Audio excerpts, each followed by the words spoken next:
From downtown, this is Tim Kitzer from NBA Jam, and you're listening to NintenDomain Podcast. Boom shakalaka! This week in NintenDomain, we're going to talk all about our holiday gifts and pose the question, if you can't roll in an ease game, is it truly an ease game? I'll tell you one thing, this ain't no metaphor. Can't wait for Marvin's to open again.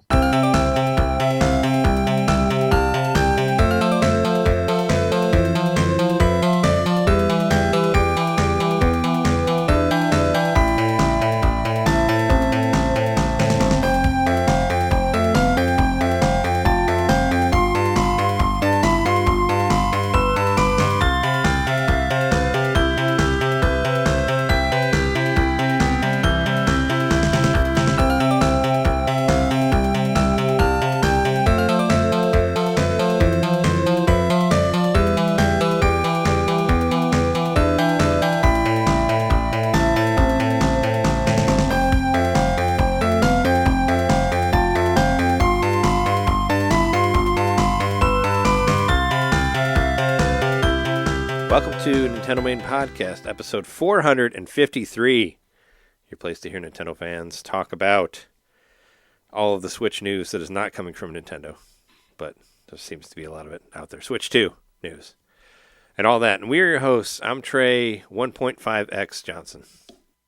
I'm Mr. Mosquito Mikowski. I'm John Marvelous Knitter. And we are back. We were back last week, but last week, of course, was our big Game of the Year episode, so that's most back to the normal routine now. Yeah, no more games of years.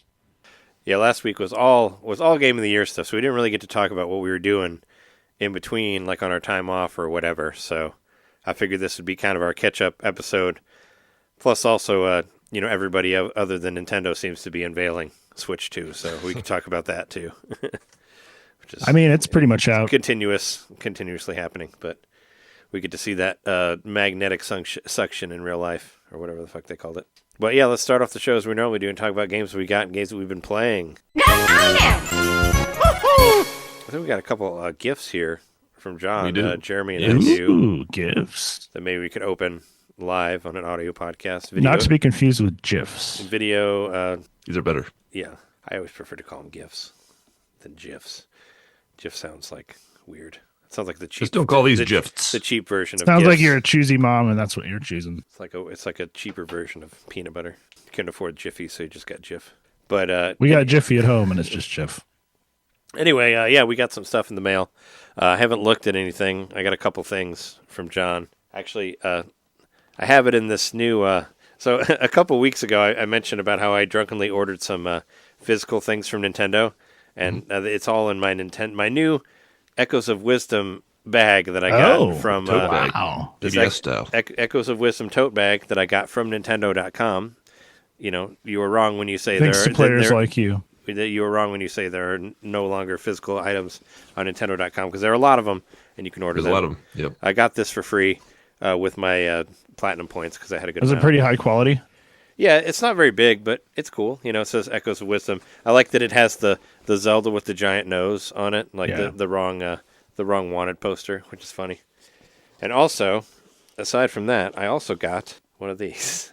It's actually much different than I thought it would be. I got a Nintendo Switch Sports towel. Oh, that's a towel? It was It's like a sweat towel. It was supposed to be a towel, but yeah, it reminds me of the things that we would put on our neck in Abu Dhabi. Yeah. To stay cold. It's basically like one of those things. It's not. I thought it was like a hand towel. Is kind of the way it was described on the website, but it's more like a bandana. But it's not. I mean, it's not a band. It's not the bandana. But it's about the size of a bandana. Yeah, longer than any of the bandanas that I've ever owned. But this one is. But this one is more like it feels like a sweat towel, like John was saying. Like pretty much when we were in Abu Dhabi, that's what they gave us. To what's sweat on less in the 130 degree weather. It's Switch Sports. It's got the people on there. That's right. You said and that. It says Spacco Square on it. Yeah, it says Spacco Square on the bottom, and it says Nintendo Switch Sports on the top, and it's got the people here playing volleyball and soccer and tennis and whatever else. Tennis. So that's what that is. I also got a couple video game stuff from my mom. I got some video game coasters, some pretty high quality ones. So this is a Donkey Kong 1 coaster here. Nice. They're all like, They're hard.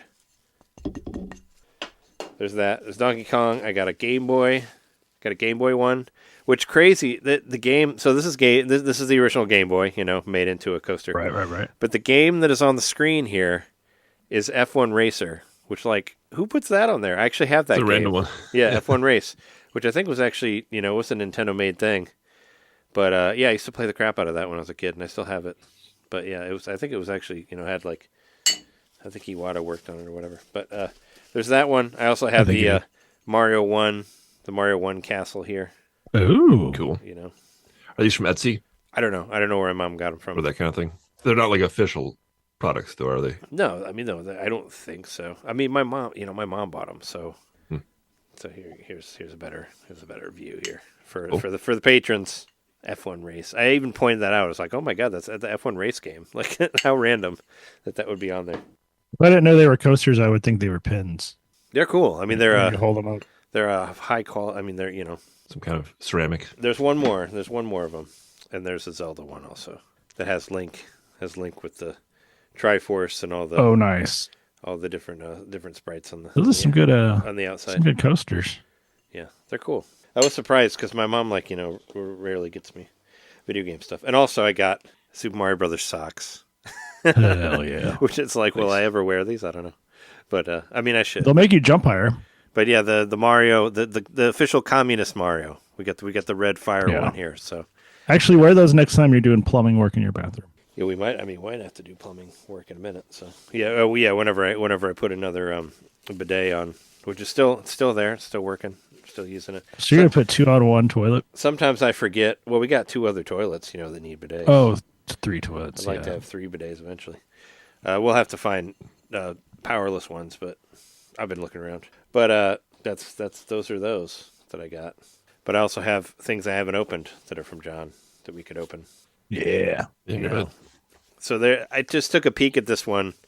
I feel like I got this forever. Like we got this like a couple days before Christmas. This one, and then this one I just got like last week. Anyway, it's a little envelope letter thing, and I had to text the chat and see where it was at. There's a sticker here. That's nice. It's a Simpsons sticker that says "Buy me Bone Storm or go to hell." Nice. There you go. I can add it to my other weird Simpsons stickers that I have over here. There you go. It's like a little tattoo-looking kind of design, but it's a sticker. And this says, "I hope you love your sticker. Love Pink Pandemonium, Leslie." That would be the store. It says "Love Pink It says "Heart Pink Pandemonium, Leslie." So I don't know who you've been talking to here, but sending hearts to me over here. Yeah, I don't know anything about Leslie. Sure you don't. You're the one who ordered this. So there's that, and also there's it says "Do not bend," but it has a little bend here, so hopefully it's not Oh, it's all right. it's not bad. This is the mail you've been waiting for from the homebody. That's what it says. Whoa. Let's get some soundtrack there. And it's a picture of Millhouse playing Bone Storm. There you go. With his hair blown back and the lamp moving. Thought you might enjoy that. Yeah. Have to find somewhere to put it. It says, "Trey, thank you for supporting my small business. Take care, Jade." You told him that I paid for it? I didn't pay for it. You did. I didn't say anything about that. Sure. Where's my credit? Where's my letter, Jade? Yeah, Jade. No, it's all Has good. it been too bad? No, it's fine. It's just it's a little bad, but I think it's That sucks. No, it's fine. It's fine. Like you'll never be able to tell the difference. See, you can't even tell. Put a book on it and it'll flatten out a little bit. Yeah, I'll put these new coasters that I have on it right here, and it'll flatten. There you go. That's how we do things here. Well, I also got a gift, and I had accidentally opened this because I was expecting a package for a Christmas present I had bought for someone else, but Yeah, it's okay. it's So you got a okay. little sneak peek. I got a little sneak peek, but I didn't completely dismantle it. So, yeah, I didn't know who it was from. It said it was from someone else. So you have right now. Do you have some idea of what it is, or you just saw like a little bit, or I just saw a little bit. okay? All right, what we got here? This is looking very familiar. Trey. Yes. Oh, I have one of those. Well, it doesn't have the spring, but I have the. It's what was that? McDonald's or Burger King? The original It's Burger King, Mario, right? Mario 3. Or no, It these was are McDonald's. Yep. Yeah, Where it did looks they come like. from? Is this the full set? This is awesome. It's the full set. That's so cool. There you go. It's all the Super Mario Brothers 3 Happy Meal toys from. And one of I think it them's was still in the Is 1989. package. one of them the Oh wow, is the Luigi on a cloud? Is that from that same series? Or is that from a different one? it is. Yep, Okay. Did you say Luigi on a cloud? Yeah, there he is. there he is. These are awesome. Thanks, John. Yeah, no problem. I have all of those except Says, they're not. thank you for supporting my not small together. business, Jade. Is it Jade again? No, it doesn't Is say it the that. homebody? I was hoping it was Leslie. That's really cool. I have the whole set now. Yeah, I thought you might enjoy that. Actually, I never had any of them. I so now think have you the whole set. mentioned on one of these episodes that you wanted them. So, Yeah, I vaguely remembered from a long time. so I John couldn't was remember paying attention for once. Good if memory. you had all of them or some of them, or if you didn't have any of them, or what. But yeah, there you go. I think we were just talking about. I think we were talking about what the Mario Kart ones or whatever that they had, and how they weren't as quality as the other ones used to be. Oh Something yeah, like that. and these were like the all-time. I think that was best where it came ones. up. Which, looking at the Goomba now, I mean, Yeah, it's kind of It's a little janky. it's a little janky, but I didn't remember it being janky. it looks better than those Sonic toys. I know you Oh, have a absolutely. couple of them from McDonald's, but I don't think they look that great. Oh. I mean, they kind of look the same, sort of. These You want are to get to it right now? 'Cause I got them right here since you mentioned them. Sure, yeah. We haven't talked officially about what we've been doing. We haven't talked to John about the Sonic the Hedgehog 3 movie either. These are fucking cool. So that's a big thing to talk about also. That Oh, did you see that? Oh yeah, that's right. You've seen it. Because we haven't Yeah, we haven't talked officially about what we've been doing since December 20, I don't know, Long time ago. 16th or something. I saw Sonic the Hedgehog 3. I think I'm the only one who saw it, right? Yeah, I ain't seen it yet. I've only seen the Christmas special on YouTube. The That's pretty good too. the 2-minute one or whatever. I watched it with Jess's brother Tim and the kids because they like it. I actually went to see it twice because I went to see it on the opening day just on my own, and then like 2 days later, my brother-in-law asked if I could take my nephew to see it. So I said sure. So I went and saw it twice, and I ended up getting the toys too. I got the McDonald's toys for Sonic, for Shadow, and for Tails. Oh, did you take him to McDonald's?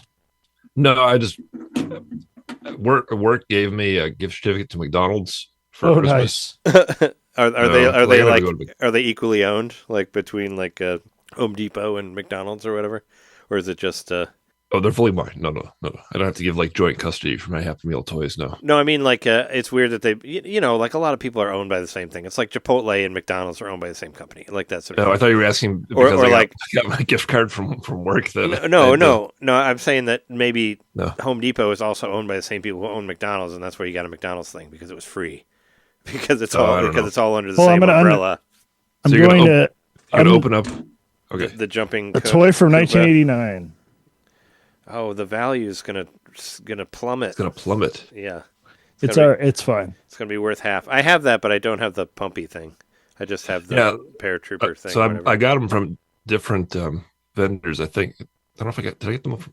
No, I must have got them all from the same vendor. You got them from but- Jade. But when I looked for the Koopa, a lot of them are missing the pump. I guess that's a common thing. Yeah, They're mine, all missing I the don't. pump. Yeah, I don't have the pump. I just have a. Yeah, I have the guy without the pump. You got the card and everything. Shows you how to use the With pump. instructions? This is how you hold it and press That's how you squeeze a pump. that in. And then it also has some sort of literature. Oh yeah. Nintendo Power. Ad for Nintendo Power Magazine. DuckTales on That's the cool. cover. That's pretty cool. What does you got? You got a little story about Super Mario Brothers 3 or something on there. Looks like it. Some artwork. There's, I'll read it to you. Nice. It is common knowledge in the mushroom world that Koopa Paratroopa does not see very well. Like all the other Koopas, he spends most of his time walking back and forth, bumping into things. While not necessarily meaning to, Koopa Paratroopa and the countless other Koopas end up keeping Mario and Luigi from traveling easily through the many worlds. In the first 7 worlds of Super Mario Bros. 3, Mario and Luigi discover magical items such as a frog suit, a Hammer Brothers suit, and a super leaf that turns them into flying raccoons. They find themselves up against Goombas, Koopas, and evil Bowser and his Koopalings. They also battle ferocious Fire Chomps, Jalectros, Bob-Ombs, and Thwomps. Then, if they defeat the Koopa King in the 8th and final world, the Mushroom World is safe once again. And the game sounds like a lot of fun. Mm-hmm. I should go get that. I wonder if anybody will remember it. I wonder if anybody's played it ever. You get 12 issues of Nintendo Power for $15 Wow, that's cheap. That's like versus almost the $1 cover price of $42. That's almost $1 an issue. Call up your mom and dad and see if you can subscribe. Fun. I don't know if I ever got to open one of those toys before. If you have it, it has been hasn't been anytime soon, I'm sure. Yeah, I can't even the pump is It's the Pump Network. Oh yeah, it's working. Look at His those legs are moving. Legs moving. Throw it back. It's dancing. All right. Well, that's entertaining. Those are going to be up on my desk and getting messed with all the time. 2 seconds. I mean, you're at your desk. You can put him over by Front Butt Mario. He looks very lonely over there. With He's been sleeping for a while. Smashed. Yeah. This is not fully Nintendo related, but I'm also wearing my my new MF Doom sweatshirt that Jess got me for Christmas. It's a sweet hoodie. Pretty cool. It's not a hoodie. It's actually just a sweatshirt. It's a sweet sweatshirt. But yeah, it says Doom, and it actually has a really cool picture on the back. I don't know if I can show it or not, or if you'll be able to see it. All caps. It's from a song. It's from a song off of Mad Villain, which I listened to over the weekend. But yeah, basically the guy kind of looks like the Thing. So I mean, it's Doom, but it's like he's big. He looks like the Thing because he's like a big dude. And yeah, it's cool. It's green also. It's a green sweatshirt. It's my favorite color. So dope. I forgot to grab one of the other toys that I got. 1 second. I'm going to be right back. 1 second. Truly a toy extravaganza. I got this killer clown all the way from outer space. Yeah, it's John's first Funko Pop. It doesn't look like a Funko. Well, no, it doesn't look like a Funko. It's got the dead eyes. You need to just paint eyes into it, and then it'll look like a regular toy. I guess the eyes, but I wouldn't. Yeah, I fucking hate those black eyes. Those black eyes so much. But I mean, if I got a Funko, I would just paint. I would paint the eyes and make it look regular. You know. No, I didn't even notice the eyes, to be honest. Yeah, they all have that. It's shaped like like the actual clown. It's not shaped like a Funko or anything. I guess maybe they're starting a new line of stuff that looks more like the actual thing. Some of them are kind of yeah. I mean, well, I guess if you make them all look like Funko, you wouldn't be able to tell which clown was what. If like they're doing the different clowns from Killer Clowns from Outer Space, they would have to have some difference to them. Otherwise, they'll just be all the same with black eyes, you know. Otherwise you would only sell one, and it's like here they are, they look the same. So they have to kind of differentiate them a little bit, right? So, but it looks pretty cool. Do you talk to your parents a lot about how much you like Killer Clowns from Outer Space? Like, where did that come from? I know this came from my sister Rachel. Oh, did you watch that a lot when you were kids or something? No, I think I showed it to her once, like around when I was in college. I can remember it being on. I think it was on the Sci-Fi Channel at one time. Maybe we watched it together. Probably. I mean, it's super tame for what it is. There's like really not any gore in it or anything like that. Yeah, I just watched it for the first time this past Halloween season. You can easily play it on TV because there is really no gore. Could have been a kid's movie. Yeah, I think it's rated PG or PG-13. Like it's pretty tame. I think like the biggest, like somebody gets eaten by a shadow puppet. That's like one of the few deaths in the movie. One guy gets his head knocked off. Did someone get turned to like? But you don't. Paint There's no blood though. And you don't really see it. I mean, I guess it's like, yeah, they get turned into like the cotton candy pods and they like suck their brains out, but they just say that. Like you don't actually see it really in detail. So I was actually kind of disappointed by it in that way. I was hoping there was more gore, but it's still a fun movie. Yeah, there's never an explanation for why they're clowns with the circus. They're from space. Oh, wait, yeah, I guess they do. They do explain that part. I mean, I don't know. They're from space. They're space clowns. You don't have to explain it. That's just what they are. One of the things I got for Christmas, I got a new coffee maker and I got a food processor, which I'm pretty excited about.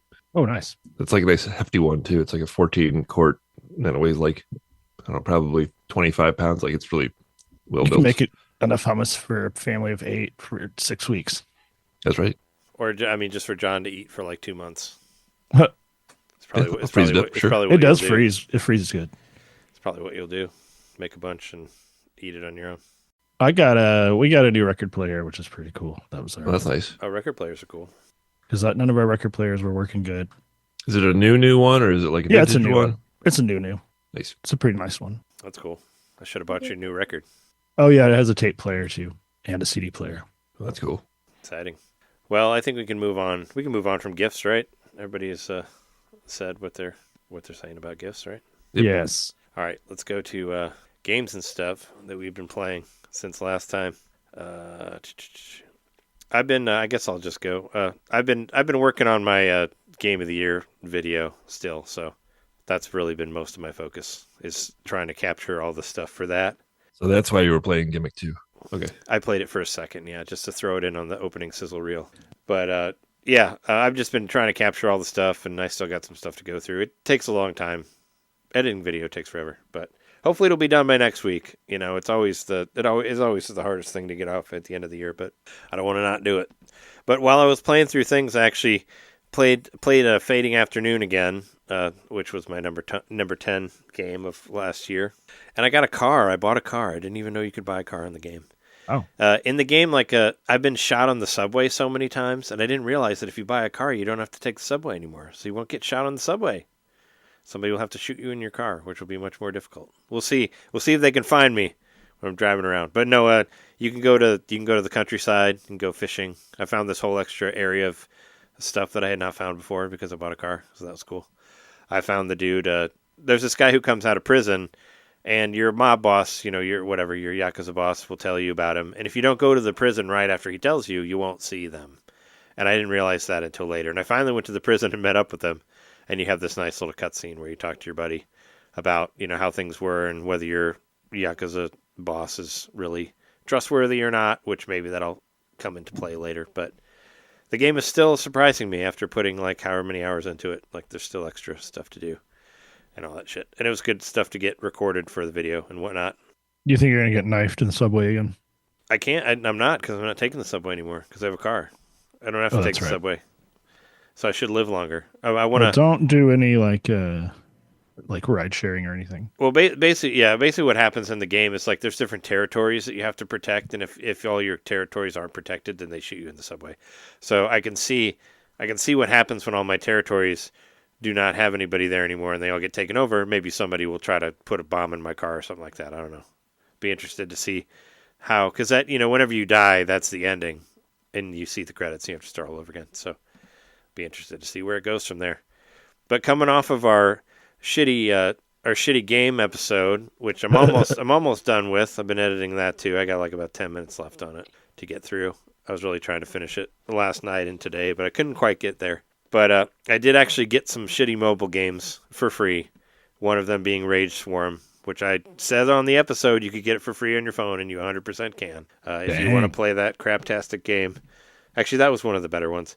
It's not really. It's still pretty crappy. It's not very. I don't like playing it on the phone because the virtual analog is not good. Using the touchscreen. I believe it. To basically represent an analog it leaves a lot to be desired. It does not play as well as the Switch version does, but it's free. If you want to play it, you can. I kind of just fucked around with it a little bit. I wonder if you could hook a controller up to your phone. I mean, it's all in vertical, so I don't think so. Oh, yeah, that wouldn't work with the backbone. Yeah, you can't use it horizontal, so I think it's supposed to all be touchscreen. And I also got, just out of curiosity because of my love for the Perfect Knife game that was on there, I got one of those really shitty games where it's where you walk and you get upgrades and you shoot stuff and all that. Uh-huh. I got The Last War, and oh my God, it's awful. It's so bad. How much of it have you played? I played a little. I mean, it was free. I played it. So I played until you got, there's I guess there's base building too, which I didn't really want to do. There's where you you have to build your base to go to the actual part where you run through and you shoot zombies, but you can go through things that'll have 2 people and it'll be ×5, and then you'll have 10 people, or you can upgrade your weapons, that sort of thing that you've seen a million. I got it because I saw a commercial for it on a social media thing, and I was like, you know what, let's try this dumb game, but it's not very good, and really the art looks so AI, and it's really trashy, and I felt pretty bad about having it, but I didn't pay anything for it. I just downloaded it for free. But it's really surprised. So you just got trashy. A taste for shitty games, and I've always wanted those games. The reason that I got that Perfect Knife game in there was that I always wanted to play those dumb games, where you see commercials for them. I kind of wanted to try it out, and I was like, "Fuck it, I'll try one." And it's not really worth it. I played it a little bit for a couple days, and I haven't touched it in a week. But right. But it's just from coming off of that episode, I did download a couple shitty games on my mobile just for the hell of it, but I haven't really. I played through a few levels of Rage Swarm, but like I said, it's really it just doesn't play as well if you're used to playing it with an analog stick. It doesn't really compare with the touchscreen. It's like playing Mario 64 on your DS all over again. At least that had a thumb strap, and this doesn't have a thumb strap, so it's even worse. But there's that. But also, coming off of editing that episode, the patreon.com/NintenDomain podcast episode that you can hear for $1. It'll be up before this one's up, so you'll hear it tonight or whatever. If you're listening to this on the free feed, you can find it on there. But that one game that I really, really hated, what was it called? Disco Cannon Airlines. Yeah. I was kind of trying to go through some of the games to get like music for the episode and all that, And that was actually the one that I could find the most footage of, believe it or not, out of all the ones that we got. Out of everything. The reason is that you can get a platinum off of it on PlayStation. So if you feel like torturing yourself again, Jeremy, I know you have much better things to play on your PS5, but if you want to torture yourself and get that shitty game for 99 cents or whatever, or it might even be free on PS Plus. If I was PlayStation, I wouldn't put it on there on PS Plus just for the benefit of people so they don't need to play it. But anyway, you could get a platinum off of it in like a minute or something like that. And there's videos of people platinuming the game just from playing it once or whatever. So you don't really seem like the one who chases trophies or really cares about platinums or whatever. But if you wanted to get one, you could get one from that shitty game. Yeah, I got platinum in Cat Quest, and then I was like, well, I got a platinum, so I feel pretty good about that. Yeah, I got some platinums. Well, some games just give them to you for beating them. Like a lot of Telltale games would do that. Yeah. Like Jess and I got a platinum on the Game of Thrones game just because we beat it. Because, yeah, if you beat it, you get a platinum. Same with a lot of those re-releases, like the PS2 HD re-releases. I got platinums for like playing through the Sly Cooper trilogy and what's the other one? What's the Naughty Dog one? I played that one too.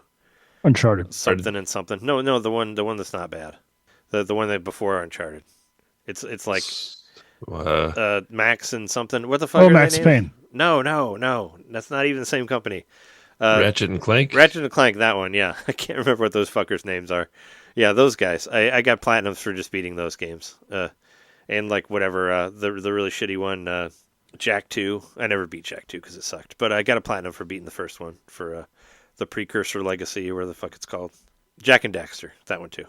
You can get platinums for beating all of those. So yeah. But if you want another easy one, you can play that stupid game. But aside from that, let's see. I beat Ironfall Invasion. That's the 3DS re-release that came out. It's a lot of fun. It's to be continued. There's no ending. That was kind of disappointing. When it ends, it's like, to be continued. I was like, oh my god, this is like, how old is this game? Like, you should make another one. But after I beat it, I was thinking about like how good this looks as a 3DS remake. And this game was like $15. And then we have like Luigi's Mansion 2, which, doesn't look that much different than the DS remake, and it's $60. It's like, come on. I don't know. I'm just saying that's a much better 3DS remake than that one is. The other one just seemed kind of copy pasted on there. It makes me, want to support the indies more than that. Or like Donkey Kong Country Returns. Yeah. I could buy it for a fourth time. Yes, I've bought it 3 times. I bought it for Wii U when it came out. I bought it for Wii U on Virtual Console, and I bought it for 3DS. I'm not buying it again on Switch. But I mean, I've already bought it a bunch of times. It's a great game. But don't pay $60 for it. Get it somewhere else. I really wanted to get some stuff for the holiday thing sale before it went away. I think last week I said that. And what was it? I bought 1,000 Times Resist because people keep talking about that game, and it was on sale for $14.99. 1,000 Times Resist is what it's called. Oh, sounds familiar. You probably heard Eric Van Allen talk about it for about 30 hours on Axe of the Blood God. That's probably where I heard Maybe it. not that long. But no, a lot of people are talking about it. He was talking about it. I heard about it on maybe Retronauts too. I've heard about it on a bunch of different podcasts. And, $15 is the magic number for me to try out a game. And it was on sale. It was on sale for $15, marked down from $20. And I was like, and I saw a video of it, and it kind of reminded me of like Shin Megami Tensei in like the style of it, the way it looks, like the art and all that. So I was like, oh, this game looks cool, so I should try it out. And I barely played it, but I wanted to get it. I want to get some on sale stuff. And because I was a little drunk, I got Star Trek Prodigy Supernova for $5, marked down from $50. Because I got that other Star Trek game. It wasn't very good. Star Trek Legends. I mean, it feels like a mobile game. It's kind of disappointing when you have a Star Trek game with all these classic characters in it, and all you're doing is killing Cardassians. It doesn't really make sense or feel like the true Star Trek way, but whatever. But Star Trek Prodigy was an incredible show. You can watch it on Netflix now. And I was just like, maybe I should own like the final voyage of Prodigy because I think it's not getting renewed, unfortunately, but it should be. So that's kind of what I did. And I was having some drinks and, I was like, hey, let's get that game for $5 and I want to pull something off of my wish list. So I did that. But I don't have to talk about this, but John put it on here anyway, so I think I do. There was a big wrestling event in Tokyo over the weekend, Wrestle Kingdom and Wrestle Dynasty from New Japan Pro Wrestling. And I got it. I watched it because you can actually get New Japan Pro Wrestling for pretty cheap if you want to get it legally. It only costs like $10 a month, and you can get every New Japan Pro Wrestling broadcast for free on your whatever app, phone mobile system you're using. And I wanted to watch Wrestle Dynasty because, Kenny Omega was coming back finally. He hasn't wrestled in a long time, and he's one of my favorites. So he made an appearance, and the Young Bucks came back as well. They've been gone for a while. It was basically like Forbidden Door, which is AEW's basically AEW versus New Japan Pro Wrestling. That's basically what this is, but on New Japan Pro Wrestling and much cheaper. Instead of paying like $50 for a pay-per-view, you can get 2 pay-per-views for $10. So it was fun. But I was watching it. But yeah, Kenny Omega made his appearance, and he has a new song, a new version of One Arm Scissor, done by the guy who One Winged Angel. One Winged Angel. It's not one. I wish it was One Arm Scissor. What? I wish it was fucking That's at the drive-in. Yeah, that'd be amazing. Yeah, no One Arm. Yeah, it's like he's like get away. They played that. That would be awesome. I'd like stand up and be like, holy fuck, Kenny Omega, you're doing everything. No, One Winged Angel. They did a new version of that. The guy who's been doing the music for Final Fantasy 14 and 15, right? Or whatever the 14, last one was. Yep. Well, also the newest one. He's done 16. 16, yeah. 15 was 25. Anyway, but I guess I thought that originally Nobuo Uematsu had done the new version that Kenny Omega came out to, but according to Polygon, it said that Nobuo Uematsu like introduced him when he came out, and then they played the new version of One Winged Angel. But still, wow. Props to Kenny Omega for getting that done. I mean, I think that's fucking rad. I think that's way cooler than WWE being on Netflix. So, I mean, it's cool sponsorship. It's a shame that everything's getting overshadowed by that shit. But, other wrestling companies are doing much cooler things than that. but yeah, no, it was pretty awesome. And that was like, I don't know, that was an incredible match. Like the commentators were crying even from the beauty of that match. Wow. Even fucking what's his face was the guy. I forget what his name is. One of those podcasters that hates Kenny Ball Omega. And John really liked it. But it was a badass match, and the whole event was cool. So, hooray, New Japan Pro Wrestling! And actually, they're coming back to Chicago again in April. So I'm going to try really hard to get tickets for it because last time they came here, I did not know about it until after the fact, and I was very sad. And it was when Jack Perry made his appearance or came back as the scapegoat Jack Perry and all that. So I want to not miss it this time. So that'll be fun. It's April 11th for anybody who wants to see New Japan Pro Wrestling in Chicago. They'll be at the Wintrust Arena. Hooray. But also I did my I took my my monthly dosage of Falcom. What is it? How often do I have to give money to Falcom? I don't know. I'm not keeping track here. Once a month, pretty much. Falcom has a new release this week. E's Memoire, The Oath in Felghana just came out. And it's great. It's a re-release of a PlayStation Portable game, a PSP game, which I love playing old handheld games on Switch. It's supposed to be really hard, which I see. It is difficult, yes. I did have some issues with it. I streamed the first 2 hours of it. You can watch it on YouTube. You can see me call the first boss all sorts of names while I was getting killed. But it's definitely got some difficulty to it.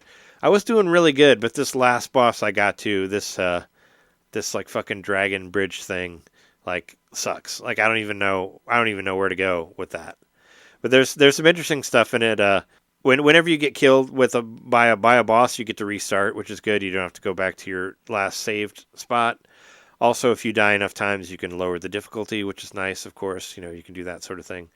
But something I realized when I was stuck on a boss earlier is that if you get an item and you don't equip it before you start the boss, you actually can't equip it while you're fighting the boss, which sucks. So if you want to equip that item that you got, you have to go back to the main menu, or you have to load your previous save and then go get the item and make sure and equip it before you get to the boss, which is like, that sucks, because this boss was specifically weak to this item that I got, and I just and right after you get it, the boss kind of attacks you right after you get it. So I wasn't paying attention, I didn't equip it, and then it wouldn't let me equip it when I was actually in the full-on boss part. So that's weird. That's a weird thing. That's that I've old never school. seen before.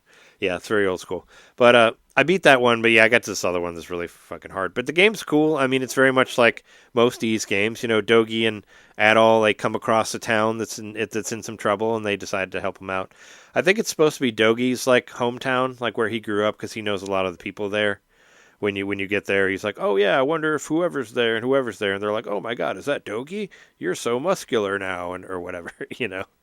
And Dogi kind of disappears. He's like, I'm going to go to the mountain and go talk to my sensei, and you can deal with all this shit. So he disappears at the very beginning, and Adol just kind of has to figure everything out on his own. But it's a very old school action RPG. It's heavy on the action, but I kind of like that about it. And what I was saying on my middle name, I didn't actually realize this until I watched a review of it, but you can actually speed up the whole game. If you click in the right stick, you can make it 1.5% faster or 2% faster. And it's great because the game feels. I've been playing at 1.5. That seems like the perfect speed, and it's just great because it's just everything's faster. You can just fight so much faster. You can run faster, and it's just it feels great.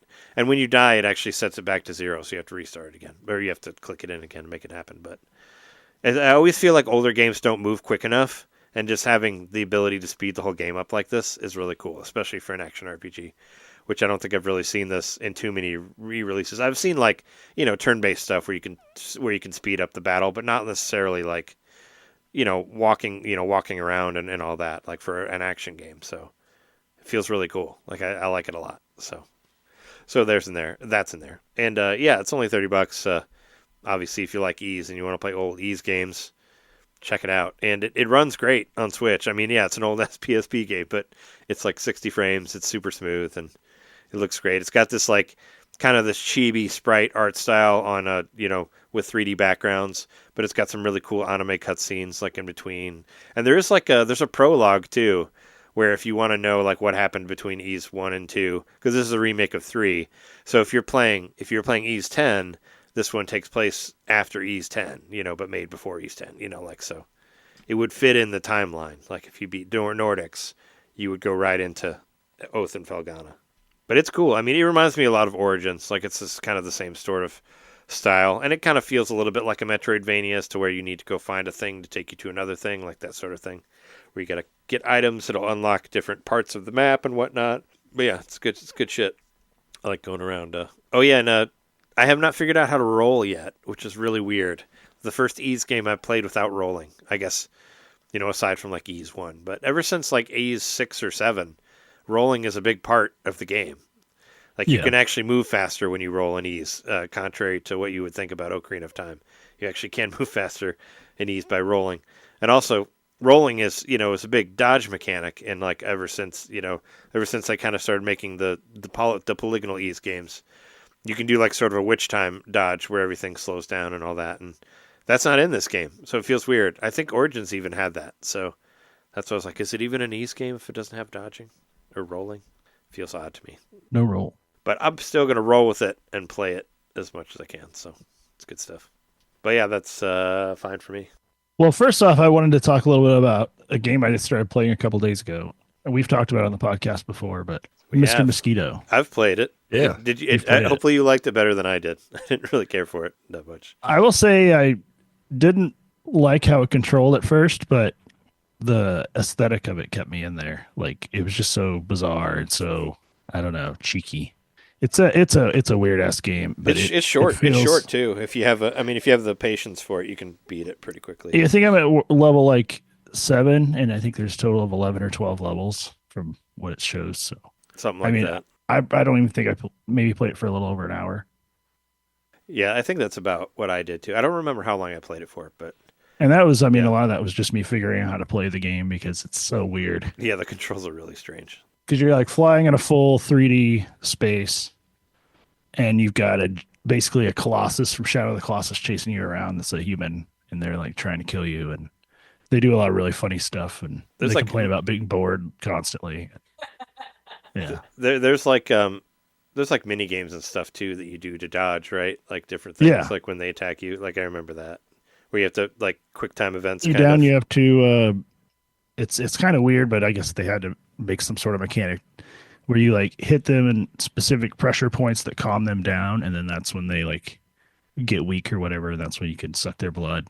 But sometimes if you play it right, and I've figured it out, like you can just do it without ever them noticing at all, and you can finish a level really fast. But I don't know, they just say some funny shit like when the dad's chasing you around, he goes yodelay hoo, and he like jumps up and does like a foot stomp on you, and Oh it'll, yeah. and it keeps showing it in multiple angles and slow motion and stuff like it's a fighting game or something, and it's really fucking funny. And you have to like turn on the fan to blow his hair so you can get to the top of his head and suck blood from his scalp, and it's just got a lot of funny shit like that. There's even a really risque bathroom level where someone's problematic bathroom level. It's a little problematic. Your 13-year-old daughter or something, maybe younger, naked in the bathtub that you have to suck the blood from. Yeah. It's not aged well. It's like kind of It hasn't very aged that seductive well. or whatever. Yeah. And it always does. It has a lot of that, innuendos in it and stuff too. Yeah. Yeah, I mentioned. But that. I don't know. I thought it was funny, and it was blowing Shauna's mind because she's like, "What the fuck is this? Like, what are you doing?" There's some like hidden shit in the levels too. I haven't found any yet, but I've been looking around. I can't find any of the hidden tanks. I guess if you get the hidden tanks, I guess the way it works is you have so many levels, and if you find all the hidden tanks, you get to play like another year. Like it's supposed to be like a year of you fucking with this family, and if you find enough hidden tanks, the game continues on. There's like a post game thing after you beat it, where you get to like go for another year, and it's harder and has variations or whatever. It's what I read about it. So it's kind of fun though, because the goal of the other than just being a mosquito and surviving, but you're also just trying to destroy this family's like relationships with each other. So it's like the anti-chibi robo. Like it's all cutesy, whatever. You're trying to ruin the family. I mean, it's cutesy, but I don't know. That mosquito looks fucking weird. Also, it doesn't. I mean, you noticed it doesn't look good. Like all of their PlayStation 2 like re-releases look not good on the TV. Like Time Splitters kind of look like shit. This game kind of looks like shit too. You know what I mean? It doesn't. I guess I didn't know what to expect. Like there's no upscaling to it at all. So it has like that where you like drag it and it kind of like has like the ghosting effect. You know what I'm talking about? Like it looks really muddy and blurry. Yeah. Yeah. It doesn't look blurry. I think you're right. It doesn't look kind of how it just looked in the PS2 era. A lot of those games are looking kind of. Well, I mean, no. I mean, if I turn on my PS2 right now, it looks better than that. Like it's but I'm using like a whatever. It's a it's a 480p cable or whatever. But this one just looks. I don't know. It kind of looks like a coax cable hooked into an HD TV or something like that. Like I'm saying, it can look better than that. They could have made it look better. It just seems. I don't know. It didn't look great to me. That's like it was very much as is, and I guess they could have done a little bit to try to upscale it to make it look nicer. Is all I'm saying. Well, this game was on my list of games that I most wanted to play. Like we did an episode of X-Pac. Yeah. It was like our random games we most. I think it's worth a play. I mean, it's weird. Worth trying out. Yeah. But you may not be able to. I mean, it's it's a Sony game, right? Like produced directly by Sony. So I think it's an exclusive. So you would have to. You'd have to buy and actually also John, you also said it didn't come out in America, but it did. The first one, the second one, the sequel didn't come out in America. There was a sequel. Yeah, there's a second one. But I mean, I think if you want, the only way to play it would be to get the original version, which I'm sure is very expensive, or play it on PS4 or 5 or whatever. But you get to try it. You get to try it out. It's for free on there. Yeah. Also, I mean, if you're interested in any of the Legacy of Kain games, are on there for free too. On the old ones. Yeah, not the Soul Reaver ones, the ones before that. But if Soul Reaver was on there, I would be playing it already. Yeah, but I'm interested. I never got to play any of those, and I remember people talking about them. Or at least the first was Legacy of Kain was PS1, right? The very first one. I had a lot of friends in high school that talked that game up like crazy, and I always wanted to try it out. But yeah, all I ever did was I played Soul Reaver, and there was one Legacy of Kain game that was on that was on GameCube that was after Reaver. But Yeah. I don't remember which one that was. But yeah, I was always It kind of was interested in it the was series. Legacy of Kain 2. Was it? I thought it was like a later. Oh, then I think on later one. PS3 there was I think it was PS3. Maybe it was PS2. There was like a Legacy of Kain 2, but I guess it wasn't that good. Yeah, I don't know. I Or mean, Soul Reaver 2, rather. I think I rented it, or I don't think I bought it. I just remember it had a lot of. I ran into a lot of glitches on the GameCube version. That's all I remember about it. I remember I like fell through a wall and I was just forever falling, and I had to turn it off. A Blood Omen 2, that was what it was. It was on GameCube. But yeah, it was. I remember having trouble with that at the time. But I think maybe that is. What is it? Legacy of Kain, and then Blood Omen 2, Legacy of Kain, or whatever. Oh my God, they're selling this for $150 on eBay for Blood Omen 2. If I bought it, I should have kept it. Should have kept it. Yeah. But anyway, yeah, Mr. Mosquito. But other than that, this week it's been a lot of the same old roguelikes I always play, and then on top of that, Metaphor, Refantasio. Yes, it's been my game. I saw it's you my got game into of that. the month. I saw you'd been on there like 20 hours a day or something like. Well, maybe not. I was Every gonna time I jump- checked, you were on there. So I was going to jump back into it from where I left off, but that was so many months ago. I was just so overwhelmed thinking about it that I just started over again. And so I've since gone way past how far I made it in the demo. And oh sure, I gotta say, I love this game. This game's great. It's like, it's the perfect little JRPG for me right now. It's and it's not looks little, pretty. but I've seen it in action. I've seen my brother-in-law was playing it. Looks pretty. I didn't know what was going on. It looks good. If you've seen a game somewhat called complicated. Persona, it looks like that, but it's in Yeah. medieval times. Right. And so I don't know much about Persona other than what Trey's talked about on the podcast or whatever. I haven't really done a whole lot of research myself, but I mean, this could potentially get me interested in doing a Persona game later. I mean, for now, I'm eating this up. Just everything about it is so good. And I love it. Like, one of my favorite things is that it reminds me of Final Fantasy VI because basically everybody can learn every spell. And it's just about how you move they're called archetypes, but they're basically like the job system. Personas, yeah. Yeah, or personas, right. Which they are kind of like that, but they're like mechs. And they're like, they haven't figured out what they come from yet, but most likely it has something to do with this ancient technology that, there's this civilization that existed thousands of years ago or whatever that was super technologically advanced, kind of like in Tears of the Kingdom. But, that's been a trope in a lot of stories before. But it's cool, because it's like fantasy meets sci-fi in that regard. And that's like Final Fantasy VI as well, right? With the Magitech. Yeah. Magitech and all Like, that. they ride around in, they're called gauntlet runners. Instead of having like an airship or whatever, like you would in a lot of RPGs, they have these land vehicles that have legs and they're based upon like monsters in the world. And that's like by studying their biology, they were able to, find the best way to move quicker across all terrain. And that was by giving it legs. So it's kind of funny, but it makes sense. But at first I was, it was kind of slow going. And there's a time limit for like the first couple big events in the game. And there's time limits because the calendar is always moving ahead. Yeah, it has there's that, different events. Has that similarity to like Persona also, where you have, where you have the calendar or whatever, where you have to do certain things, or you have certain times to do things or whatever. But yeah, it's got a really cool. I don't know. It's just got a lot of really cool systems that aren't too hard for me to understand, which I appreciate. You can switch jobs, all the time, and then different jobs will have joint abilities that'll be really cool in battle and all that fun stuff, So you have to pair people up. And I just finally got my fourth party member. I thought I could only have 3 because that's all I'd had the whole game, but now I have 4, and that's awesome. And I really like this new character. And also, it's kind of cool in this game. You're trying to be king. Yeah, there's a lot of political stuff in there, right? Like there's debates you can do, but those are like real debates because you actually debate policies instead of like whatever the fuck the debates are that we saw, or that, well, I don't know if you saw, but the American ones who were garbage.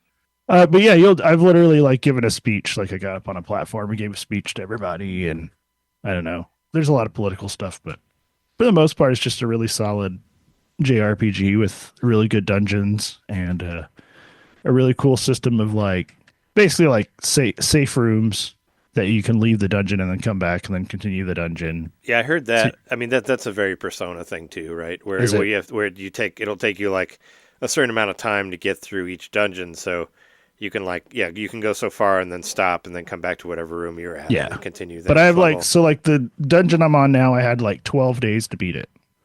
Yeah, that's how the Personas work too. Because in 12 days, I have to be ready to present a trophy for the first like round of the contest at like this ceremony. So, but in the meantime, I can like do all these side quests and go around and get stronger, get better gear, learn new techniques, whatever you want to call them. I already forgot what they were called. But and then once you learn them, everybody can you can teach them to all your other party members, and you can switch them out on the fly, and it's fun. It's really a really cool system. So, and I like it. You can switch the difficulty whenever you want. I've been playing on normal, except for there was one boss that after being stuck on him for like a solid day, I put it down to easy. And then I put it back to normal after that, and I've been fine since then. So there's just this one boss that really got my goat. And it was also that I had run the calendar down. So like that was the very last day that I could fight him. Oh, yeah. So I couldn't leave and go like get stronger.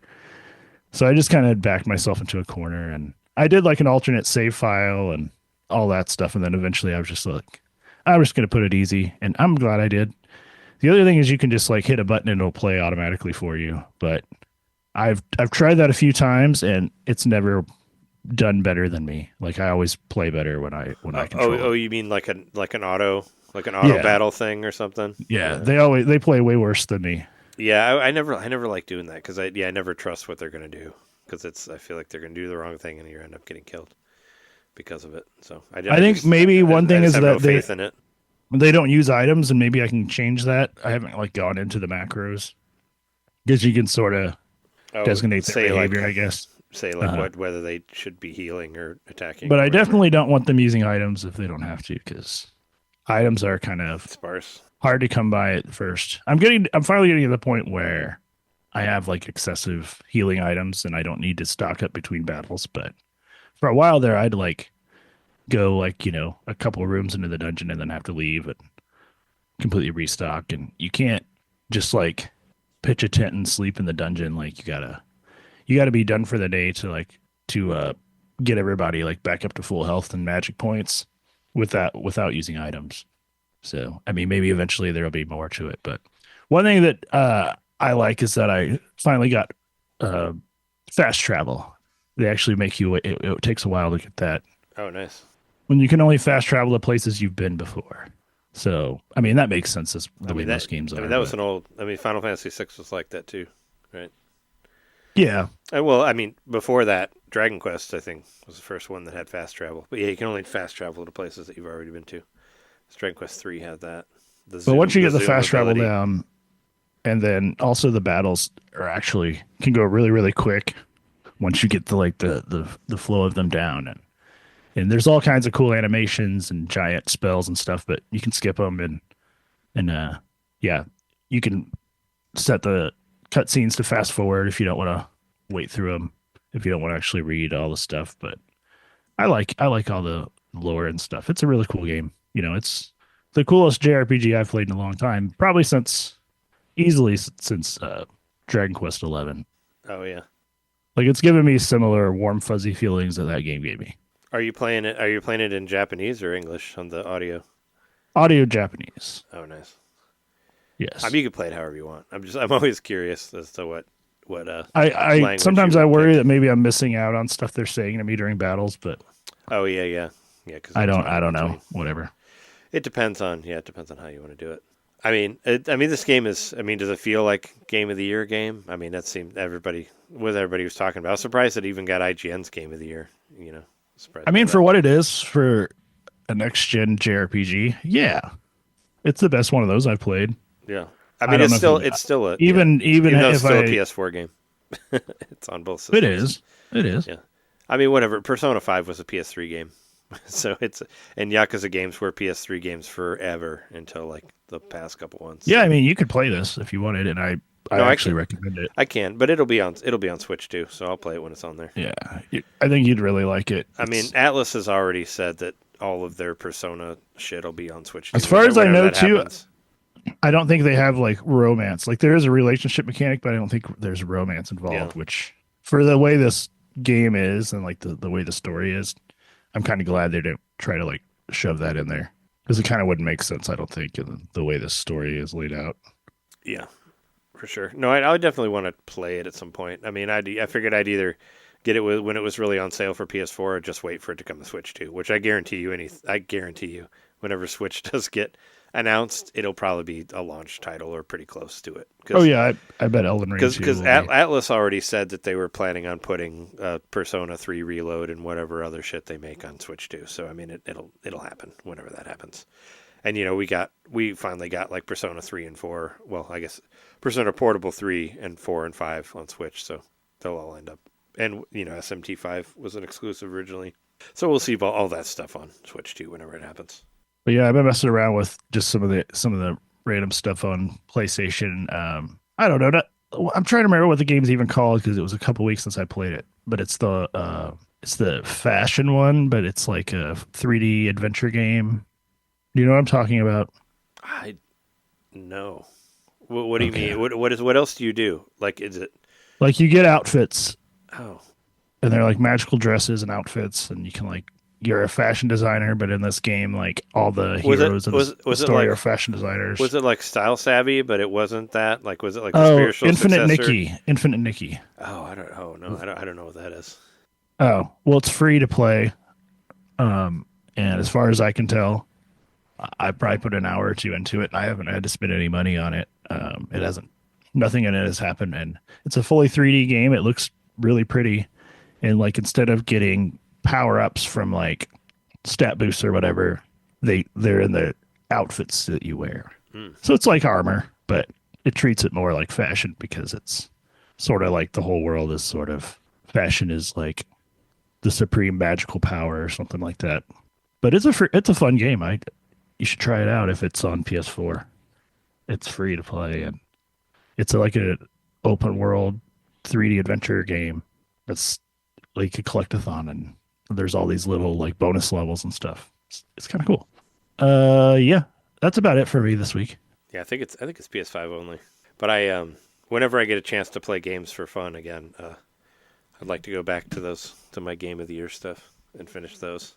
I have like my 4 corners of whatever you want to call it. 4 corners of games I want to beat. Dragon Quest. It was a Dragon Quest 3, Ys 10, Yakuza, and Romancing Saga 2 were like the 4 that I really wanted to get through.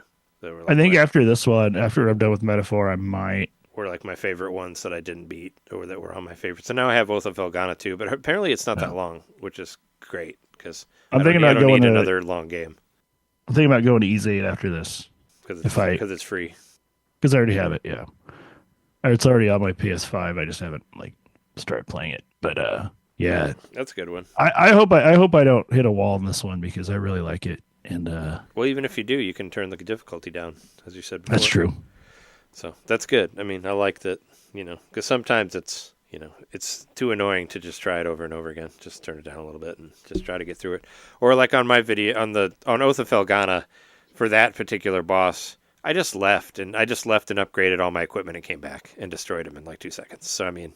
But you can't always do that in some games. And there's parts in Oath of Felghana where I'm at right now, I can't leave because I got knocked into this volcano pit or whatever that I can't get out of. So I'm kind of stuck there for however long. But, some games you can at least leave and, kind of grind or get your shit better and then come back and try to do it. But it's always nice when you can take the difficulty down too as well. So, yeah, if you're good with that, why don't we take a break and then we'll come back and talk about other things. Sounds good to me. Burr, burr, burr, burr.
Hey, you. It's me, Mario. Yeah, you. Subscribe to our Patreon to hear our bonus shows, which happen every month. I'm tired. Tired of all the big corporate podcasts spoon-feeding you the same old video game news on every single show? Spaghetti. Ravioli. Then expand! With NintenDomain Expansion Pack. It's us talking about old games that were important to us. It's us interviewing people that we meet at conventions. And heck, it's live shows from those same conventions. It's basically everything you could want that NintenDomain ever made. Here we go! And it's just $1 a month. That's less than a bad indie on the eShop. It's $12 a year, which is less than Nintendo Switch Online. Thank you so much for subscribing to our Patreon and supporting NintenDomain. Just go to patreon.com/NintenDomain podcast and, hey, Mario, let go. Whoa! He's throwing us back to the show. So long, Bowser.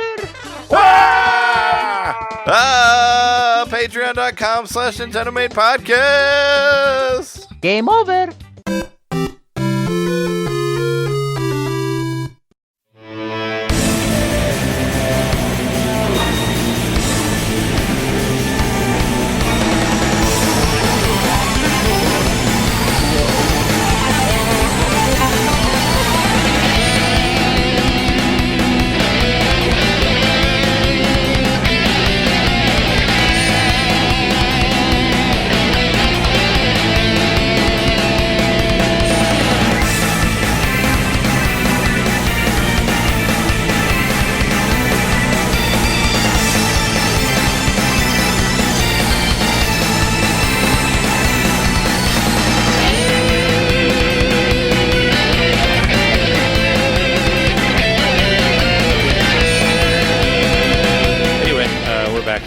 John, what else do you want to talk about in here?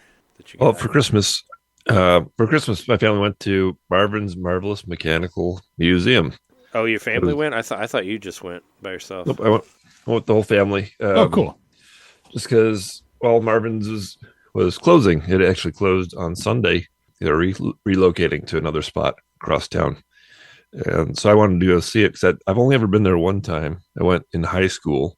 So this is over 20 years ago now. And I just thought, well, I want to see it one more time before it's closed. And what better occasion than for Christmas? Now, we actually got together a couple days after Christmas. It's just how our schedules worked out. So I said, well, let's do something outside the house, to sort of start the day. And that's what we did. We got there about noon or so. And overall, we spent a good, I was there the longest with my nephew, but 2 to 3 hours is what we did. So explain to everybody at home what exactly it is. Sure. It's Marvin's Marvelous Mechanical Museum. You can think of it as an arcade / museum. Museum. It's more arcade than museum for sure. But here's the difference between this place and every other arcade out there is that they have a whole lot of electromechanical machines. So I'm talking about stuff from like 1960 and even earlier, stuff going as far back as the 1800s even. It's a couple of machines that are over 100 years old. Didn't our friend Nate Lockhart mention this on the Retronauts episode? I believe so. Or make mention of it. Our friend and, it's a famous place. Patron Nathaniel Lockhart. Yeah, I thought that was because I thought you had listened to it and you mentioned it on the Slack that he referenced that place because I know he's been doing a whole thing about 70s arcades games, but this goes even farther back. But this is like the earliest possible arcade machines that you could imagine. Mm-hmm. And I would say if I just had to ballpark it, probably 60% of the machines there were of that nature. There are newer machines, there are video games there are pinball machines, there are a lot of pinball machines. But you go there because you want to see like the one-off stuff. You want to see the unique stuff you can't see anywhere else. And man, there's a lot of it there. So like some of the machines that I played, there's one called I forget what it's called, but it was basically like Face Your Fears. You stick your hand inside. Oh no! And is it like Dune? Like it's like they burn your hand, and you put your hand in the box, and they burn you. The sisters do. It's kind of like the old thing of like when people stick their hand in the box, you don't know what's touching your hand. Yeah, that kind of thing. But you can see like like you'll feel feathers or something like on your palm, and you can see spiders, like a spider drop down and all that kind of stuff. And if you pull your hand out, then you lose the game. It's all like real charming, simple stuff. So like it's that. it's trying to like freak you out, but it's not going to like Right. cut your fingers off or whatever, Right. Although there was one game there that was specifically, I think it was like doctor cut them off, and you stick your hand in, and like a little, what do you call it? Guillotine drops down. It's like, will you pull your hand out before the guillotine drops? There's some gruesome stuff there. Like there's one, I think it was called the Spanish Inquisition, but basically it's a torture chamber. Whoa. And I threw some photos on the Slack, but there's a photo of that one on there. It reminded me of that arcade game Chiller, but you see, like, you remember Chiller where you shoot the people in the dungeon. So it's a little scene of a dungeon. You throw your quarter in there, you can see people getting pulled apart, people getting whipped, people getting gutted with like a spear. And this is a machine that was made in 1937. Wow. So it's just like, yeah, it's interesting. See how they were fascinated by such things even back then. One was called the Disgusting Spectacle. A lot of stuff is just like of the jokey kind of nature, like, simple, yes, but you put your quarter in and just see what the joke is. And this is one of them. The Disgusting Spectacle is just a guy picking his nose. Totally worth. Throws 25 cents in to watch this mechanical guy pick his nose. There's a puppet show. The whole band, like, the drums and guitars and all that kind of stuff, making music. Some of these pictures, have you ever been to House on the Rock? Like, have you ever gone there? No. Because they have stuff like that where, like, you put a quarter in and it'll be like a whole band that plays, but like mechanically, or they have these really weird like dolls or whatever that'll move around and do things. I thought this place I loved it. Like, it was fucking terrifying. Though, like, the farther you go into it, the weirder it gets. Like, there's like all this weird demon shit. But yeah, it's fucking amazing. I don't know if you've been there. Jess and I went there, but yeah, it was just this rich guy that collected all this really fucking weird ass shit. I've never been there before. That's in Chicago somewhere. I think it's in Indiana actually, but yeah, no, it's really cool. Let's go. It's I'd love to go again because we didn't go see all of it. Like, because my ankle was like really fucked up at the time, so I was having a hard time walking, so we could only see like a part of it. But I want to go see farther into the weirder shit because it is like, I mean, I have this whole thing about that I think dolls are creepy anyway, and there's a whole lot of dolls. And there's this whole room that's just like all dolls, and I'm like, this is fucking terrifying. But it has, everything has this weirdness to it, like kind of like a strange Disney World or whatever. But yeah, no, I fucking loved it. And like some of these mechanical machines kind of remind me of some of the stuff I saw there. Yeah, they had rooms that were just filled with instruments that like played themselves, and you just put a quarter in and they just go. It's like just like drumsticks hitting cymbals or whatever. It's really cool. That's a lot like what this is like. In fact, you said Disney. When you come to the like entrance, there's a sign that says this place was inspired by Walt Disney and P.T. Barnum, and it's exactly the mix that those two people. If they came together, they might make a place something like this.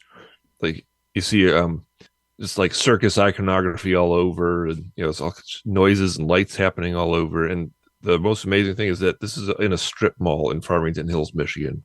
It's just like, it's one of those cool things. It's like you go there, you stumble upon it, and you can't believe you found this here. Like a lot of the machines there were kind of like, you remember Zoltar from Big? Machines were like that, like where it was like one character that you're interacting with, or Karnak or whatever. Karnak, there was. I know, like it's in Louis Love Shack. This little angel cherub dude who's got a cigar. House on the Rocks in Wisconsin, not Indiana.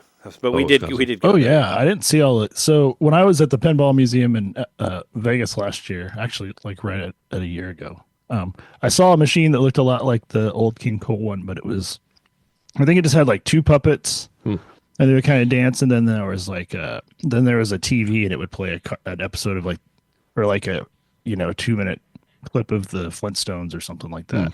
That's cool. And then they would dance again, and it reminded me of that.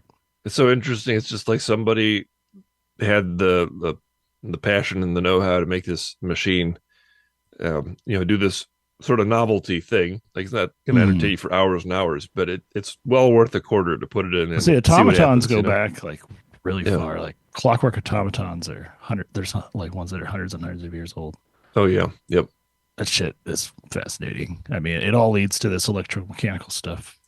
Some of them are more like they're actually meant to be like wood cranked. I actually watched something last week on the History Channel. There's a feature about Marvins. There's a show called Modern Marvels. Okay. And they did a segment at Marvin's, and they interviewed him. This is from like 15 years ago. They interviewed Marvin, and he's saying how he was traveling and he discovered wooden automatons. You had to crank them up and whatever. But from then he bought a bunch of the wooden automatons and he fixed them up so that they would become quarter machines, And so there's a couple of those there. You put a quarter in, and you can see there's a machine that's attached, cranking the handle that you would have cranked yourself, but he's made it, run on a quarter. So one of them was like just people in a waiting room. Is like an interesting scene of a waiting room. What's going on? There's a guy who was waiting there so long he died and turned into a skeleton, and or there's another one that's a bar scene, and Marvin himself is the bartender, and there's just all kinds of stuff like that people have made for this location. I must have seen probably a dozen of those at least. I'm sure there's more, where they're just one-off machines made specifically for Marvin's by fans of Marvin's. And so it's like it's a one-of-a-kind location. That's why it's I guess it's world famous. Featured on the History Channel, for Pete's sake. Oh, I saw I didn't notice until later when I was watching the video that I took, but there's a autographed photo there of Keith Apicary, and I dug a little further, and Keith Apicary actually did a tour and went to Marvin's and was like playing music stuff there. I don't remember who that is. What's that? I don't know who that is. He's that annoying guy from the internet that dances. Yeah, remember Talking Classics? You've seen stuff. There's a picture of him at a Galloping Ghost too. Oh, okay. Yeah, he talked about it before. He was on some dancing show or something like that. He like falls down, but wears virtual voice or America's whatever. Got Talent. Yeah. Okay. Yeah. So it's a well-known place. It's a well-known place. A couple of the cool things. I mean, they had a whole row of pinball machines. They had all the latest Stern machines, so I got to try only two of them. They were really popular. They were occupied the whole time. Not Dungeons and Dragons though, or did they have that new one? No, I guess I don't. Or maybe that's I think that's I think it was out just announced. Yeah, that'll probably. That'll probably be at a MGC, I would think. That one looks fun. They do that Dragon. They always have the new ones at MGC, or they always have the brand new pinball games, or the Sterns have been. Now, the two I played were John Wick and Foo Fighters, both really cool. I think I like the John Wick one a lot. I hear that's pretty well renowned.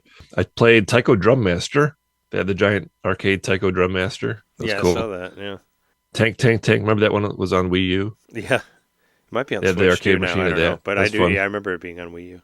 Yeah, me and my nephew really liked that one. Disney Tetris. Oh, they had these airplanes, and on the History Channel, I was wondering about them when I saw them, like where did all these airplanes come from and whatever. When I was watching the History Channel thing, he collected all these mechanical airplanes, strung them up on the ceiling, but he attached them to a laundry line. You think of a laundromat where you have clothes going around the laundromat. So you put a quarter in and you can watch the airplanes go around the whole building. Oh, cool. The inventiveness is just like all over this place. Makes me think of like FAO shorts back in the day with like the trains going around. Yeah, something like that. Yeah, I was going to say, It's like those, like there was this pizza place over in Wrigleyville that I would go to that had like a train that would go through it, like through the top. But like that, but with planes. A couple other interesting things. I mean, this is stuff you're playing on there on the show floor or whatever, but you look up and it's just the whole ceiling is packed with stuff. Like there's not an inch of this place that isn't used, isn't jammed with something that doesn't have some kind of character to it. They had these magician tapestries in the corner. These like probably 10 by 8 foot tapestries of advertisements for Carter the Great and all these old magicians and everything. Just really cool. I'm sure a lot of the stuff was actually vintage. Maybe some was repro, but all the stuff was. It has a lot of character, very old, ancient stuff that you just can't find anywhere else. And then, it's a little bit risque too, which is kind of funny. Like, you can bring your family there, but maybe it's one of those things where, like, there's some stuff that maybe the kids, it's a little on edge. Like, I'm walking around, there's that famous picture of Burt Reynolds is just hanging out there, but they got him covered up with they put a little shamrock over his other regions. Nice.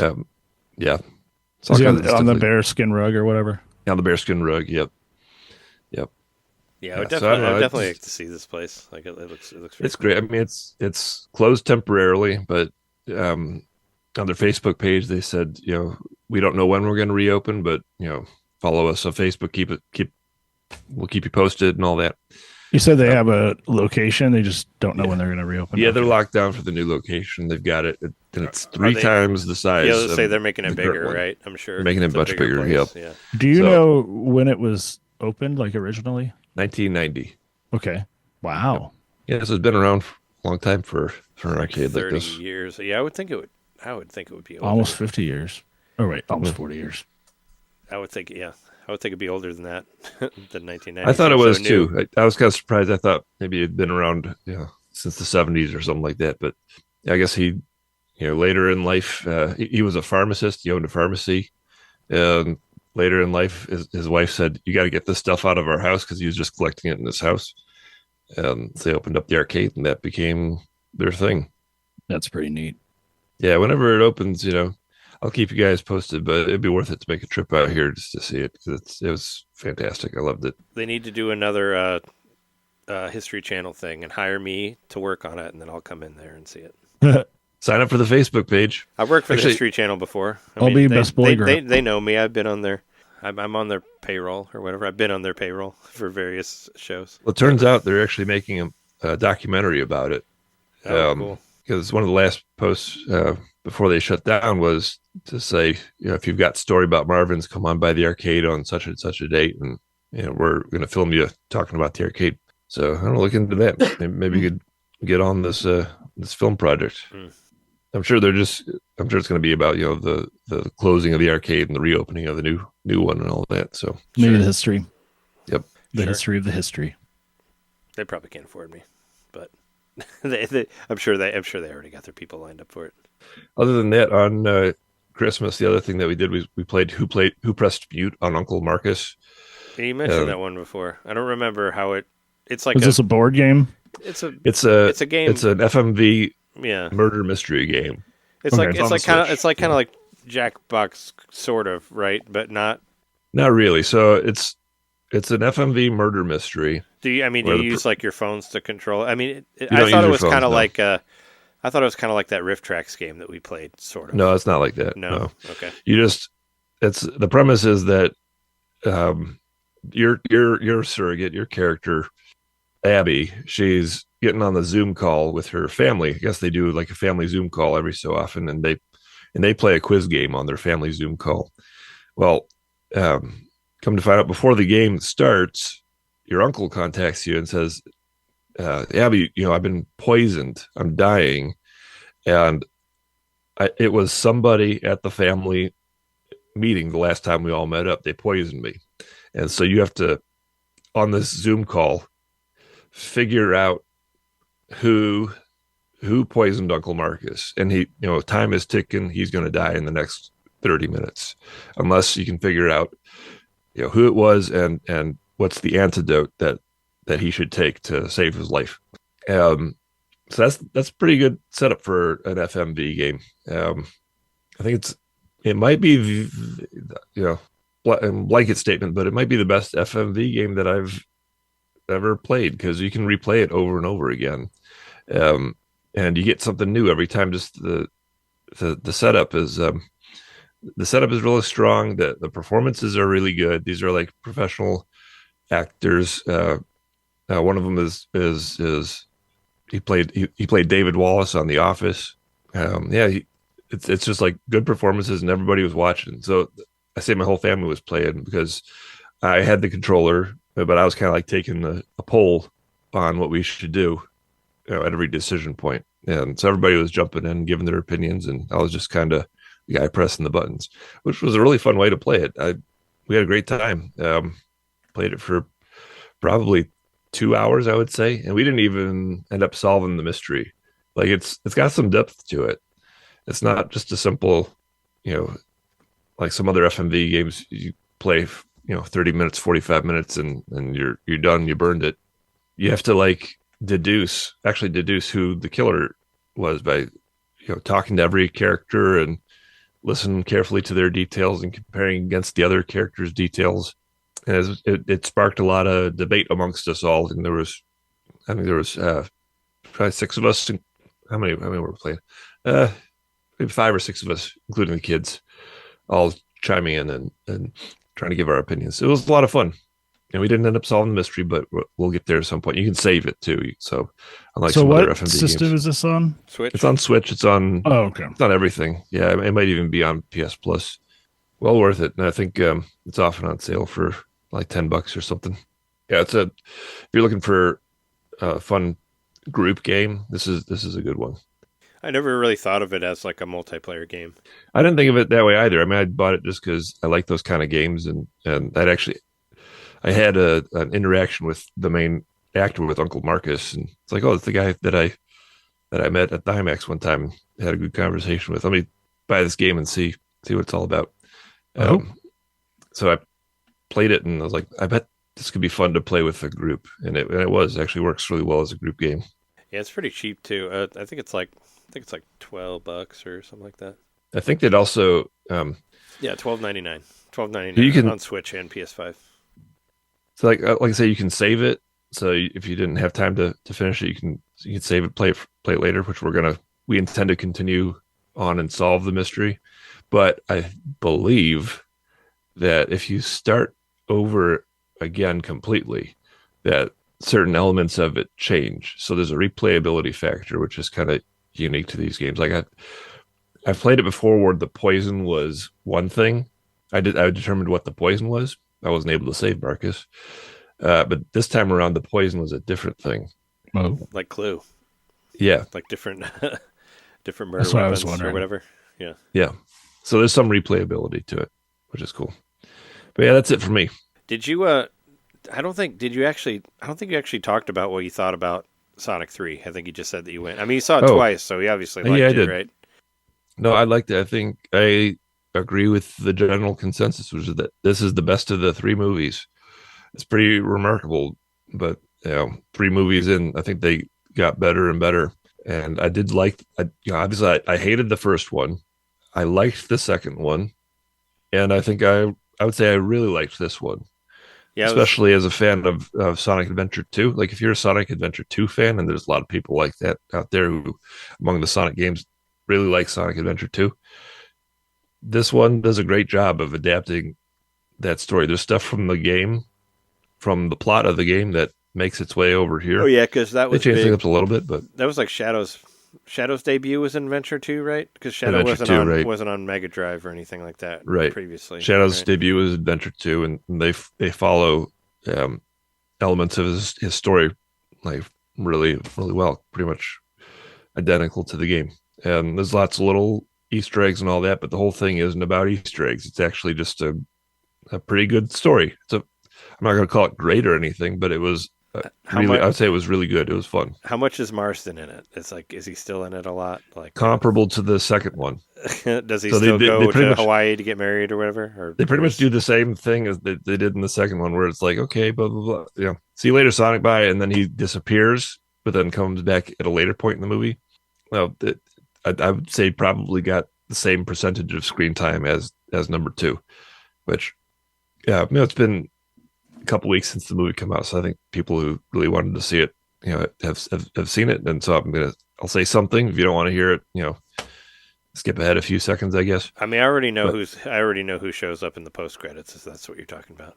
No, I'm not talking about that. I'm talking about something else. Okay, completely. I think this is a negative for me. They had an opportunity to take it to another level. Do you guys care if I say it or no? Nope. I don't know anything. Okay. I don't know anything about the story. I mean, I'm planning on watching it, but I mean, is it like? So I won't. Right, so I won't say. Is it a major spoiler or? No, it's not a spoiler. It's more like just say it. It's fine. I'll forget about it by the time I watch it. Okay, so there was anybody who's listening, skip forward like 2 minutes or something, or 1 minute. So 3/4 in, there's the motivating. You had to pay quarters to watch Sonic. A lot of them. They're not a quarter anymore per ticket. You got to pay a few quarters. So there's a moment where it's like the motivating moment into the final act where Sonic has hurt whatever his name is, James Martin, I forget his name, Tom. Sonic has hurt Tom, and Tom His name is Scott Summers. Yeah, Scott Summers. Yeah, he's Cyclops in every movie he's in. So Shadow has hurt him, and it's looking like he might not make it. And I was like, could you just kill him? Just like kill him, like have him die. Yeah, have him die. But the kids they're gonna be sad. It's a family. They're a family. Honestly, it would have been it would have taken the movie to the next level. I think that would have gone from not just because I hated him in the first movie and diminishing returns by movie number 2, and what are we doing with these characters by number 3. But I think there's just no room for him now, right? Since you have so many Sonic characters in there, we don't need the human characters.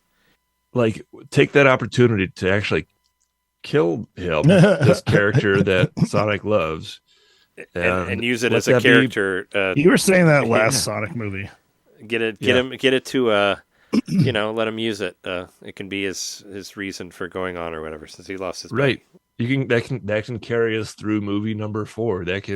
Which has been announced now, by the way. I mean, I don't think we mentioned it before, but yeah, Sonic 4 happening. I mean, this one's doing really well. So who's the secret character? Really well. Is it really Big the Cat? No, it's do you want to know? It's Amy, yeah. Amy, yep. Okay. The only reason I know is Jess's brother was really into it, which I was surprised. They're big Nintendo people, but I guess their kids love Sonic the Hedgehog. So they had just seen Sonic the Hedgehog 3.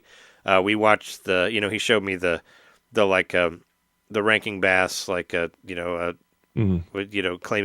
looking promo that they did, and because his kids were quoting it, and calling Santana or whatever, because that's what Knuckles says. And I watched it with Emily, their daughter, and yeah, it was kind of fun. But I'm curious, I want to know, if you're into Sonic, tell me about it, And I was like, oh yeah, Sonic Generations, and he's like, they hadn't got that, but I think we got him Mania and Team Sonic Racing, as a double pack cart, for Christmas. So they're really digging into the Sonic stuff, which is cool. Because they were always a Nintendo family. So Jess and their siblings were always Nintendo people. So maybe it skips generations. It's interesting to see to see people all about Sonic. And I think I said it was in one of our Patreon things. But that was at Jess's cousins. They loved the Grinch movie, but they did not care about Sonic the Hedgehog. It's they like Jim Carrey, but they don't like the Eggman Jim Carrey. I'm like, really? You like this shitty Grinch movie, but you don't care about the Sonic movie? I don't understand, but whatever.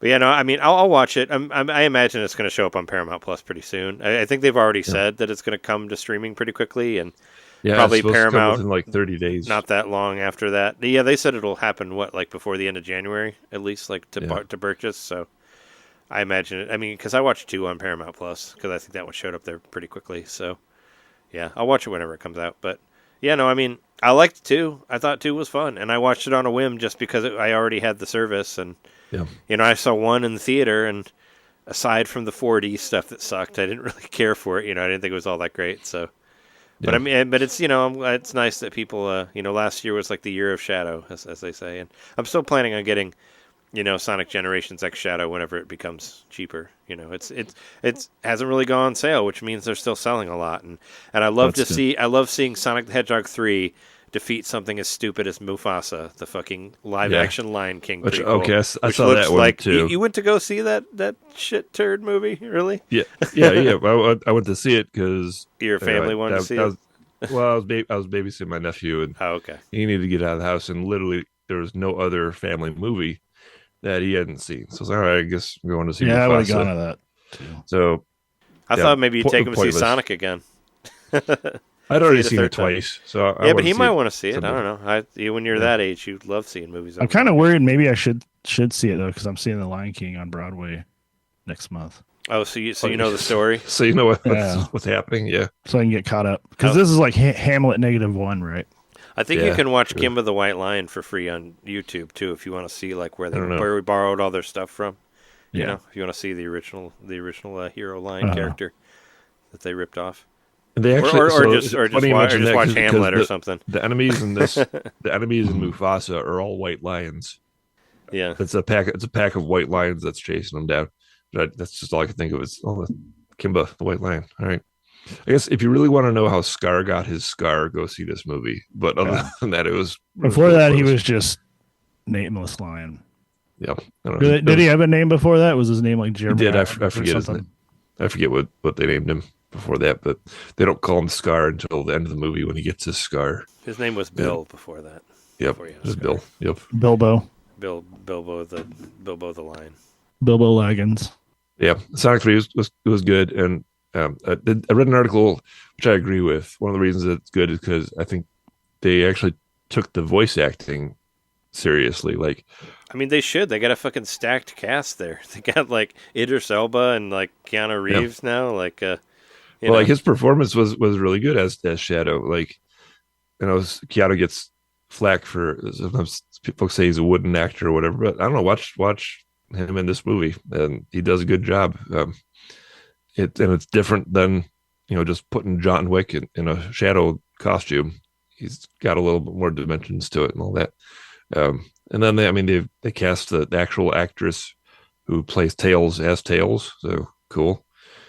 The movie does a good job adding a little bit of depth to each character, and then Jim Carrey, I think, steals the show. Having him do double was a good idea. Having him play basically like a Hanna-Barbera villain character as Eggman, it was entertaining. It was fun. How far do you think Sonic the Hedgehog movies are going to make it in numbers? They'll probably keep making them, but do you think eventually it'll be like? 4 seems like Sonic Spinball will be like the seventh one. No, watch a Sonic Spinball 2 after that. I don't think they'll go to the different like game types, but I don't know. I'm waiting for. There'll be references. There'll be a Game pinball Gear sequence. Yeah. I want the Chaotix in there, or are they in this one in some way? What about Rouge? She needs to be in there. They need to do a multiverse one where the Jaleel White Sonic's in it. Yeah, that'd be good. I just want to see the other characters. I just want Big the Cat and Rouge and what was that other? Like all the weird guys that showed up in Mania. Like put them in there. Like all like the weird offshoot characters. There's the fox. There's the alligator. Yep. Yeah. That monkey. There's like a walrus or something. There's like all this shit. Yep. But good. Well, that's good on Sonic. Good for Sonic. Yep. I'm glad they're doing well. I'm glad they're doing another one. Do you think they're going to make $1 billion? They already did. Oh, they did. Okay. Yep. I thought that. I mean, well, not this one movie, but the whole franchise. I was going to say, not this movie. I mean, they're doing. I mean, they obviously made 3 times their budget, so good for them. But I don't. Yeah, they didn't do $1 billion. But yeah, probably. I mean, it's if you're at least making double what you spent on it, it's worth. It's still worth making more of them. So, hooray! The time of Sonic has finally come. Sega. Like I said, Sega's doing good. They got a lot of shit. I mean, don't forget, Metaphor Refantasio was a Sega game. Sure is. So is Yakuza. I'm actually, if I'll play any PS4 game, I think that fucking Majima game looks amazing. Like the one that's coming out next month. Like the Pirate Majima, the next Yakuza game. I think it looks badass. Man, they can just keep coming out. I might get that one. With games. Yeah, they're like the new Falcom or whatever. But they got it's so is it it's back to action based, right? Yeah, it's an action based one. That's kind of why I'm more into it, and also it has nothing to do with any of the other games. That's why I'd be more inclined to buy it because I don't need to play any. It takes place in Hawaii, or it's in Hawaii, but you're a pirate, so you got a ship and you float around. I watched a stream of it, and it looks hilarious. Like there's all these weird mini games in there, and what's his face? Samoa Joe, the wrestler, is in there. And I thought it was just the voice of Samoa Joe, but it's Samoa Joe. Like, it's him, like, animated into the game. But he's playing a different character, but he looks exactly like Samoa Joe. I was like, hey, I see you're doing well since Chris Jericho drove you through a wall with a forklift, I mean, it's like, that's what happened in AEW, so he could go be in Twisted Metal Season 2. But now he's in fucking Yakuza. Like, good for you. You got, like, the real actors in Death Stranding. Oh, sure. Benicio del Toro's in there, Norton Reedus. Because I know Kenny Omega did voices for Yakuza, but you never actually saw his face in there. He just did voices. But yeah, no, it's just like, hey, there's Samoa Joe. But yeah, why don't we talk about the news here News. Don't snooze or you miss the news. before we get done here? Just do a quick news thing. The one thing I really want to talk about is all the Switch 2 CES stuff. I don't know if you guys have been following that at all. Kind of. I actually watched. I haven't watched a whole lot of Game Explained stuff because of whatever. But they did a video did you guys see the videos of like the or whatever, the pictures of the Joy-Cons that might possibly have like an optical thing on it to where you could maybe use it as a mouse? Like they did a video showing like how you might be able to make like Mario Maker levels with like a mouse Joy-Con or whatever. I don't know. I find that really interesting, and I believe that could be a possibility that Nintendo might do. There's speculation that there's like some sort of like slidey like material on there. There's a camera to glide on. Basically, on the bottom of the Joy-Con. There's a camera. There's a camera on the inside of the Joy-Con. Yeah. Is what they're saying, and it looks exactly like the little camera that you would see on a mouse. So like, what they're thinking is that you could put it down and like move it around, like to kind of do like have like mouse and keyboard control sort of, and and don't forget you could already do mouse and keyboard on the Switch because I did it on Animal Crossing. Well, yeah, if you have a dock, but I'm saying like, I mean, you can plug it in, but I guess you're right. You know what I mean? But I know like Mario Paint was just renewed, like whatever the licensing, right? So there was like a rumor that might come out, so maybe they do an NSO thing with that. I'm just, Nintendo's got to be Nintendo. They got to do something to make it different other than have it be like a bigger Switch with magnetic Joy-Cons or whatever. They got to do some weird Nintendo thing, and that just makes sense. Do you remember there was like for them being something they would do? I remember years ago. Obviously it was years ago, but it was for the DS. It was this like hardware thing where you actually like slid the DS across the table, and that was the controller. I don't remember that. I don't remember. It was a weird peripheral, and it like kind of acted like a mouse, but obviously you're moving the DS at the same time. But weird.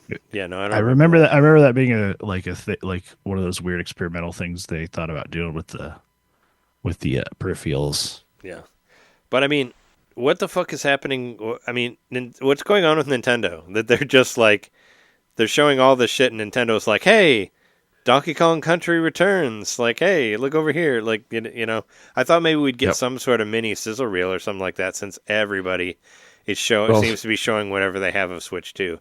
I would think that Nintendo would do something.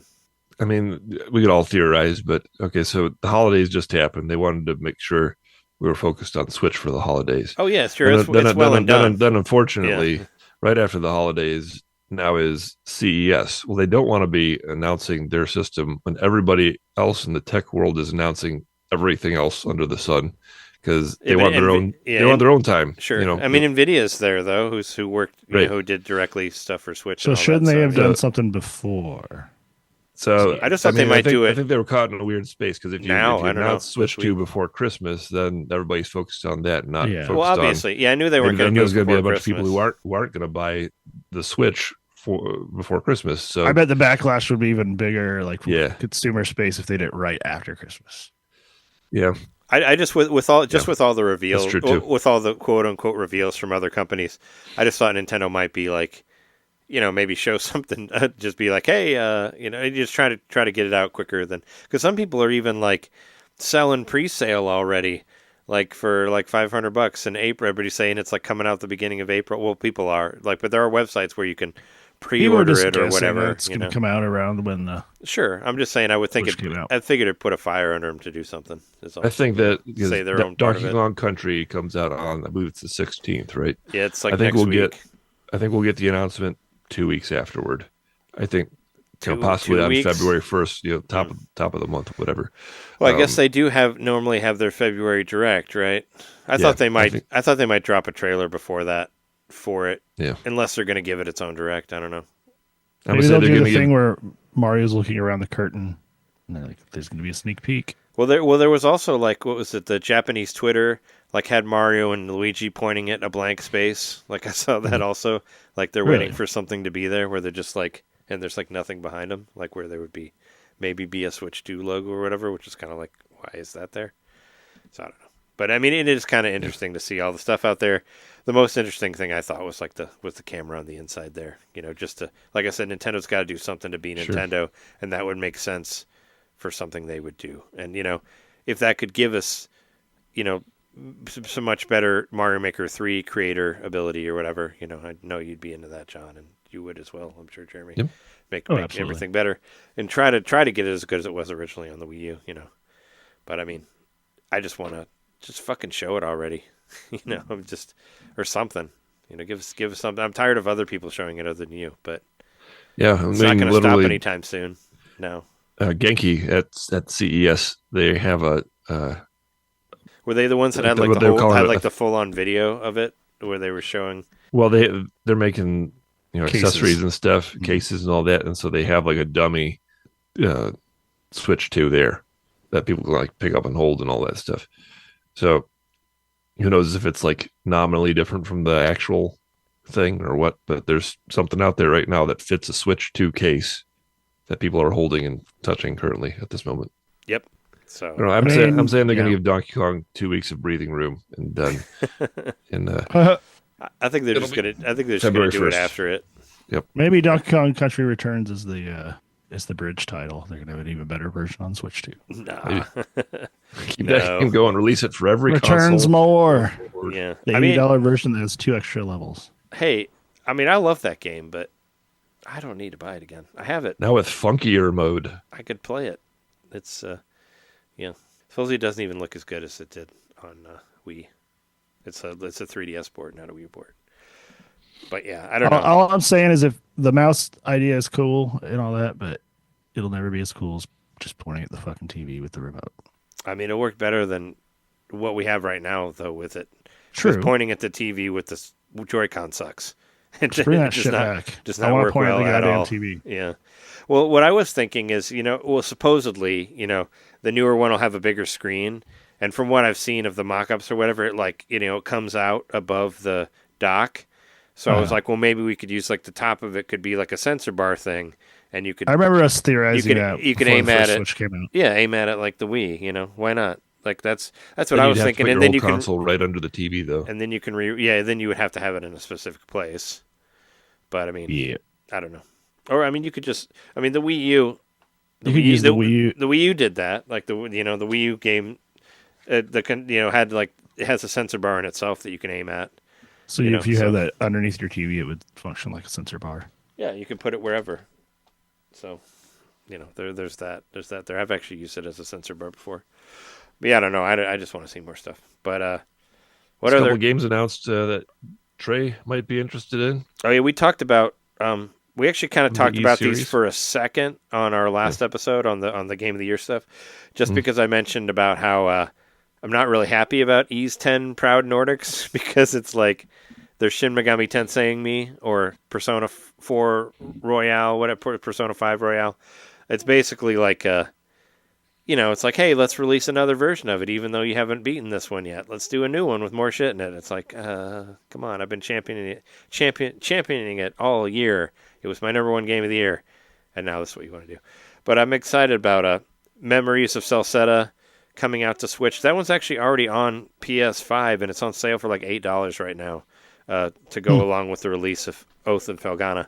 So I actually thought about getting it on there, but I will wait and pay the full price on Switch. But I'm really excited about this Ys versus Trails game because it's a fighting game with Ys and Trails characters, and that's awesome. I'm in. Let's do it.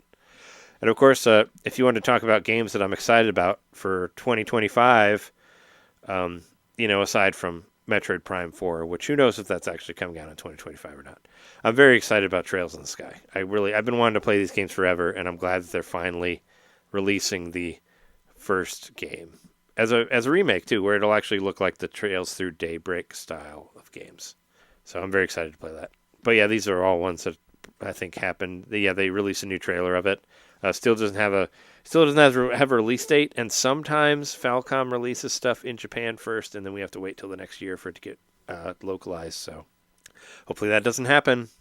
But I mean, that's what happened with Ys 10. Ys 10 came out in 2023, and we had to wait till 2024 to get the English version of it. So I mean, yeah. But yeah, more Ys. Hooray! Let's make Ys forever. Falcom, great. One of my favorite developers. That's just your life now, ease all the time. Yeah. Well, I mean, I got a lot of. I mean, there's a lot of Falcom stuff I want to play. I still want to get through Tokyo Xanadu EX Plus also because that game was really good, but I haven't had time to play it. Also got some new footage for Suikoden 1 and 2.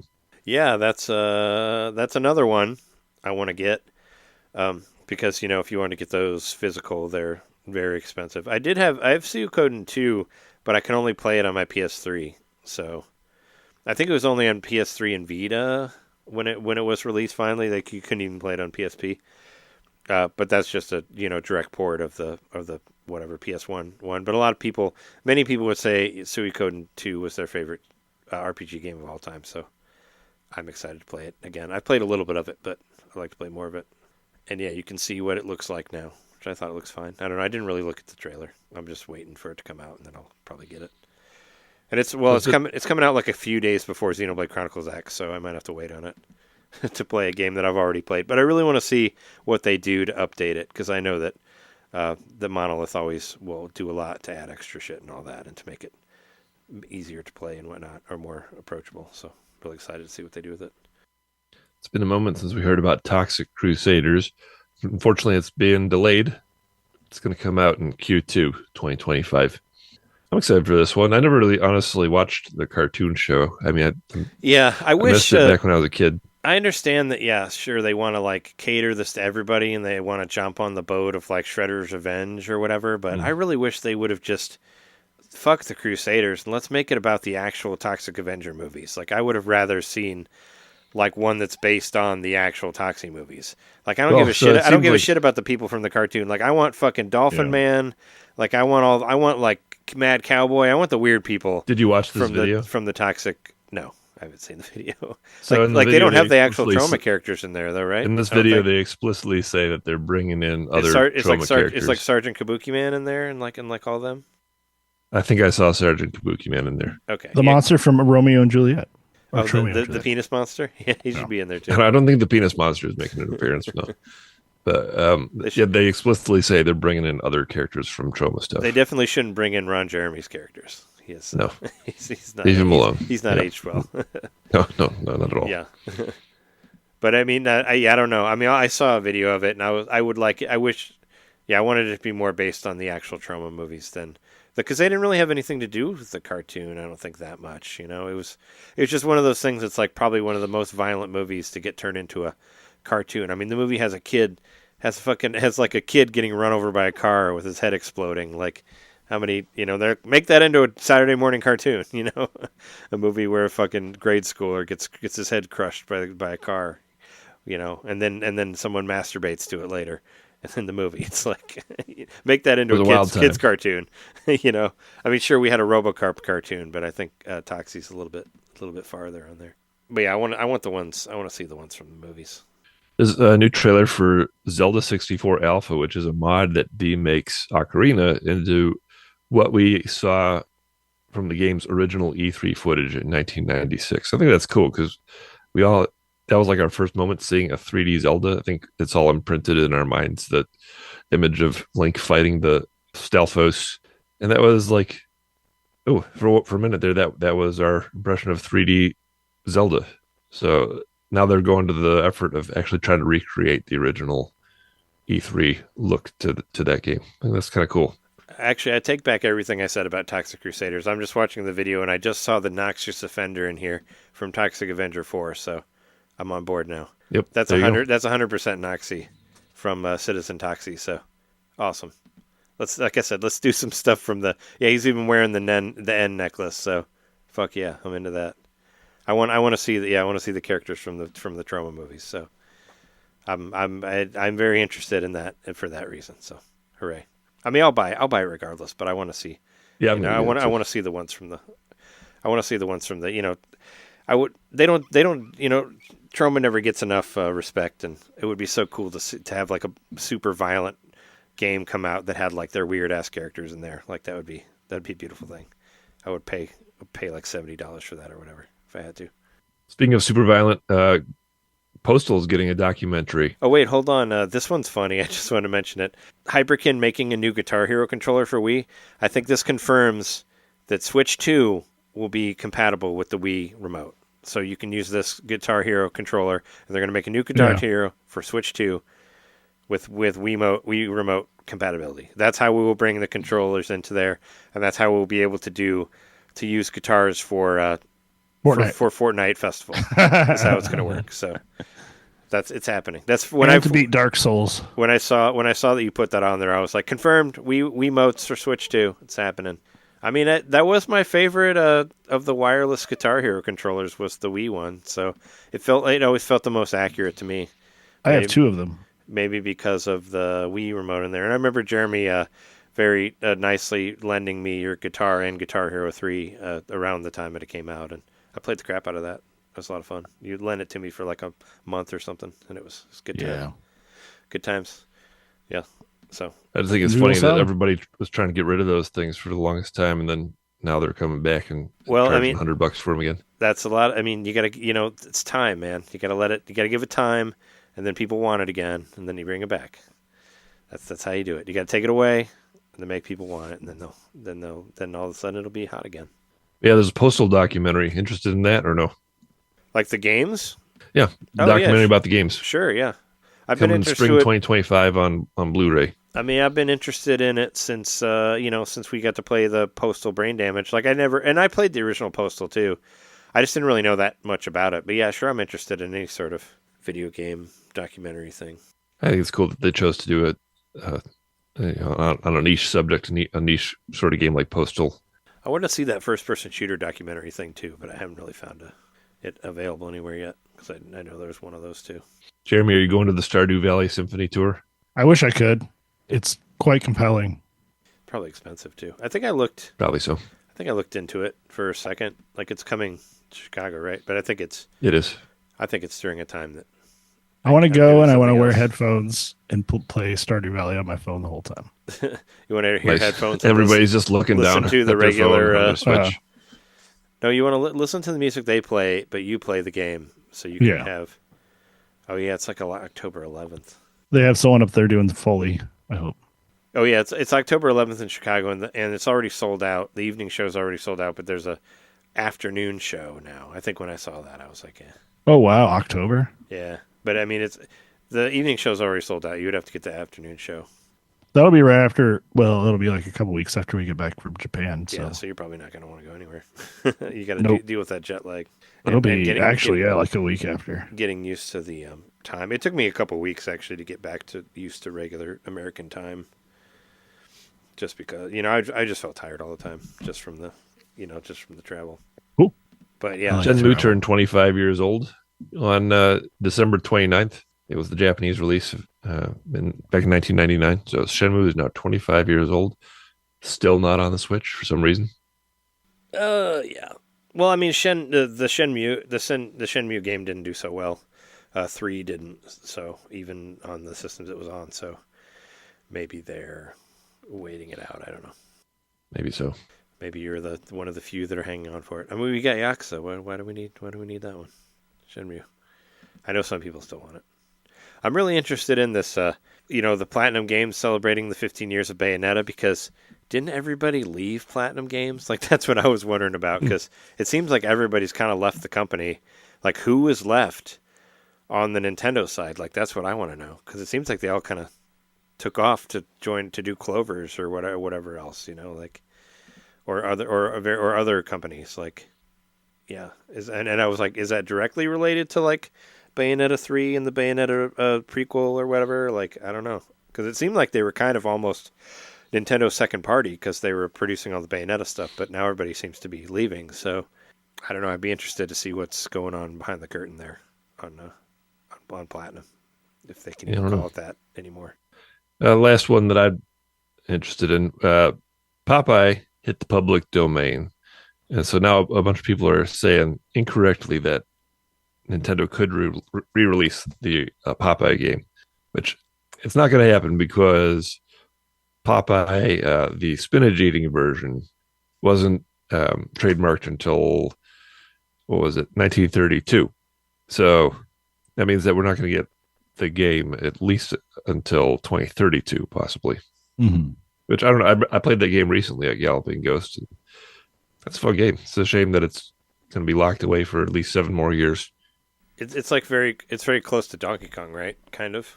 Yeah. The Yeah, Popeye kind of. game. Yep. I don't remember. I don't know if I ever played it or not, but I thought wasn't it like some inspiration for Donkey Kong came from Popeye or vice versa? Yeah, I think Yeah. Miyamoto wanted to do a Popeye game first, but they didn't have the ability to do that, and so he did Donkey Kong instead. But I think that's kind of like he was thinking Donkey Kong is Bluto, the bad guy from Popeye, and if you look at it, you can kind of see the similarities there. Sure. Yeah, Popeye game was pretty fun. So look forward to that in 2032 on Switch 2, which will still be the main system at that time. Maybe so. I saw a bunch of literature went public domain this year too, which was kind of interesting. Like you might see a new The Sun Also Rises movie or something like that. Which I love that book. They should make a game out of it. Have it be like a Grand Theft Auto kind of game. They should make a game out of it for sure. What they shouldn't do is make a movie out of Helldivers 2. I mean, actually, I really don't care. But during CES, I guess they announced there was a bunch of PlayStation movies coming out too. Horizon Zero Dawn, as if they hadn't done enough with that, they were going to make a movie of that too. It's like, hey, yeah, everybody wants that. Sure. They should just start with the Lego version. Yeah, do that version and then work up from there. But yeah, I think we're good. I think we're good here. I guess the other big news is Donkey Kong Country 3, Nintendo Music. Go listen to it. Yeah. We hadn't got an update in a while on Nintendo Music since they added Super Mario 64, which that is an awesome soundtrack. But I'm glad they added another thing to it. Still doing this week by week thing. They're gonna do it. They're gonna do it forever. Until call me when you've dropped 10,000 more songs. Well, I mean that's like one album, so I mean that'll be next week. I mean there was a shit ton of songs in Skyward Sword. Like that's like 500 songs probably. So there you go. I think it was like close to 200. When they dropped that, all I thought was, so you can do 180 songs at once. Why are you not doing this all the time? Because they want to do one by one, because that's the way they want to do it. That's the way Nintendo works, and that's the way they're going to Nintendo. But that has been episode 453. Thanks, everybody, for listening to us. If you want to find me on the internet, check me out on Blue Sky. You can find NintenDomain and just my name, Trey Johnson, at Bisky. On the Bisky. Go find me on there. On Blue Sky. It's a fun place. Facebook has gone to hell now, too. That Zuckerberg has made it to where there's no fact-checking anymore. So Facebook is getting even worse. So just go to Blue Sky and hang out there. That seems to be the only legitimate one anymore. I like our community on Facebook, so that would be missed. That's true. I have some, and also have there's a decent audio recording community on Facebook. But yeah, it's I guess the best thing that came out of that is all the funny like fake Zuckerberg stories. Like I saw one that said Mark Zuckerberg had like gotten a penis replacement from a rat. Like it got a rat penis attached to his or whatever. And yeah, they were doing stuff like this on Twitter when Musk first bought it. But yeah, find us on there. You can also find it at patreon.com/NintenDomain podcast, that's where you can hear all the bonus episodes. For only $1, you can listen to our 12 Days of Shitmas episode where we got 12 games on there and played them and talked about how awful they were. They were bad. And you can listen to that. And at a higher level, if you're at the $5 level, you can see videos of us recording earlier and listen to the WART radio and all that fun stuff on there as well. Plus there's extra, like you get little stickers and postcards and shit like that in the mail as well. And if you go higher than that, you can get posters and whatnot and mugs and whatnot. So check that out. If you keep going higher and higher, eventually you get wallpaper. Cross stitches For your house. We get cross stitches. No, that's a real thing, actually. It's a real thing. But yeah, check that out. And also you can find us at youtube.com/NintenDomain podcast, where you can see my streams of Ease games and Fortnite and AEW Fight Forever and whatever else on there. That's where those are, and that's where my top 10 best games of 2024 will end up once it's finished. Find that on there. But yeah, we've been your hosts. I'm Trey Johnson. Jerry Mikowski. John Hitter. And thanks everybody for listening. We'll see you next time. Bye. See ya.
the American Oh, ones. shit. They were garbage. Keenan. I just saw your I'm cat sorry. just disappear into the ceiling there. I don't know where they went. I didn't even know he got up there. Yeah, I saw he just jumped from the monitor behind you. I was to say, is there? I don't know what's up there. I've never seen him get up there before. What's even up there? Just like an area for them to walk around on? I guess he gets up on that shelf. That's the first time I've seen that.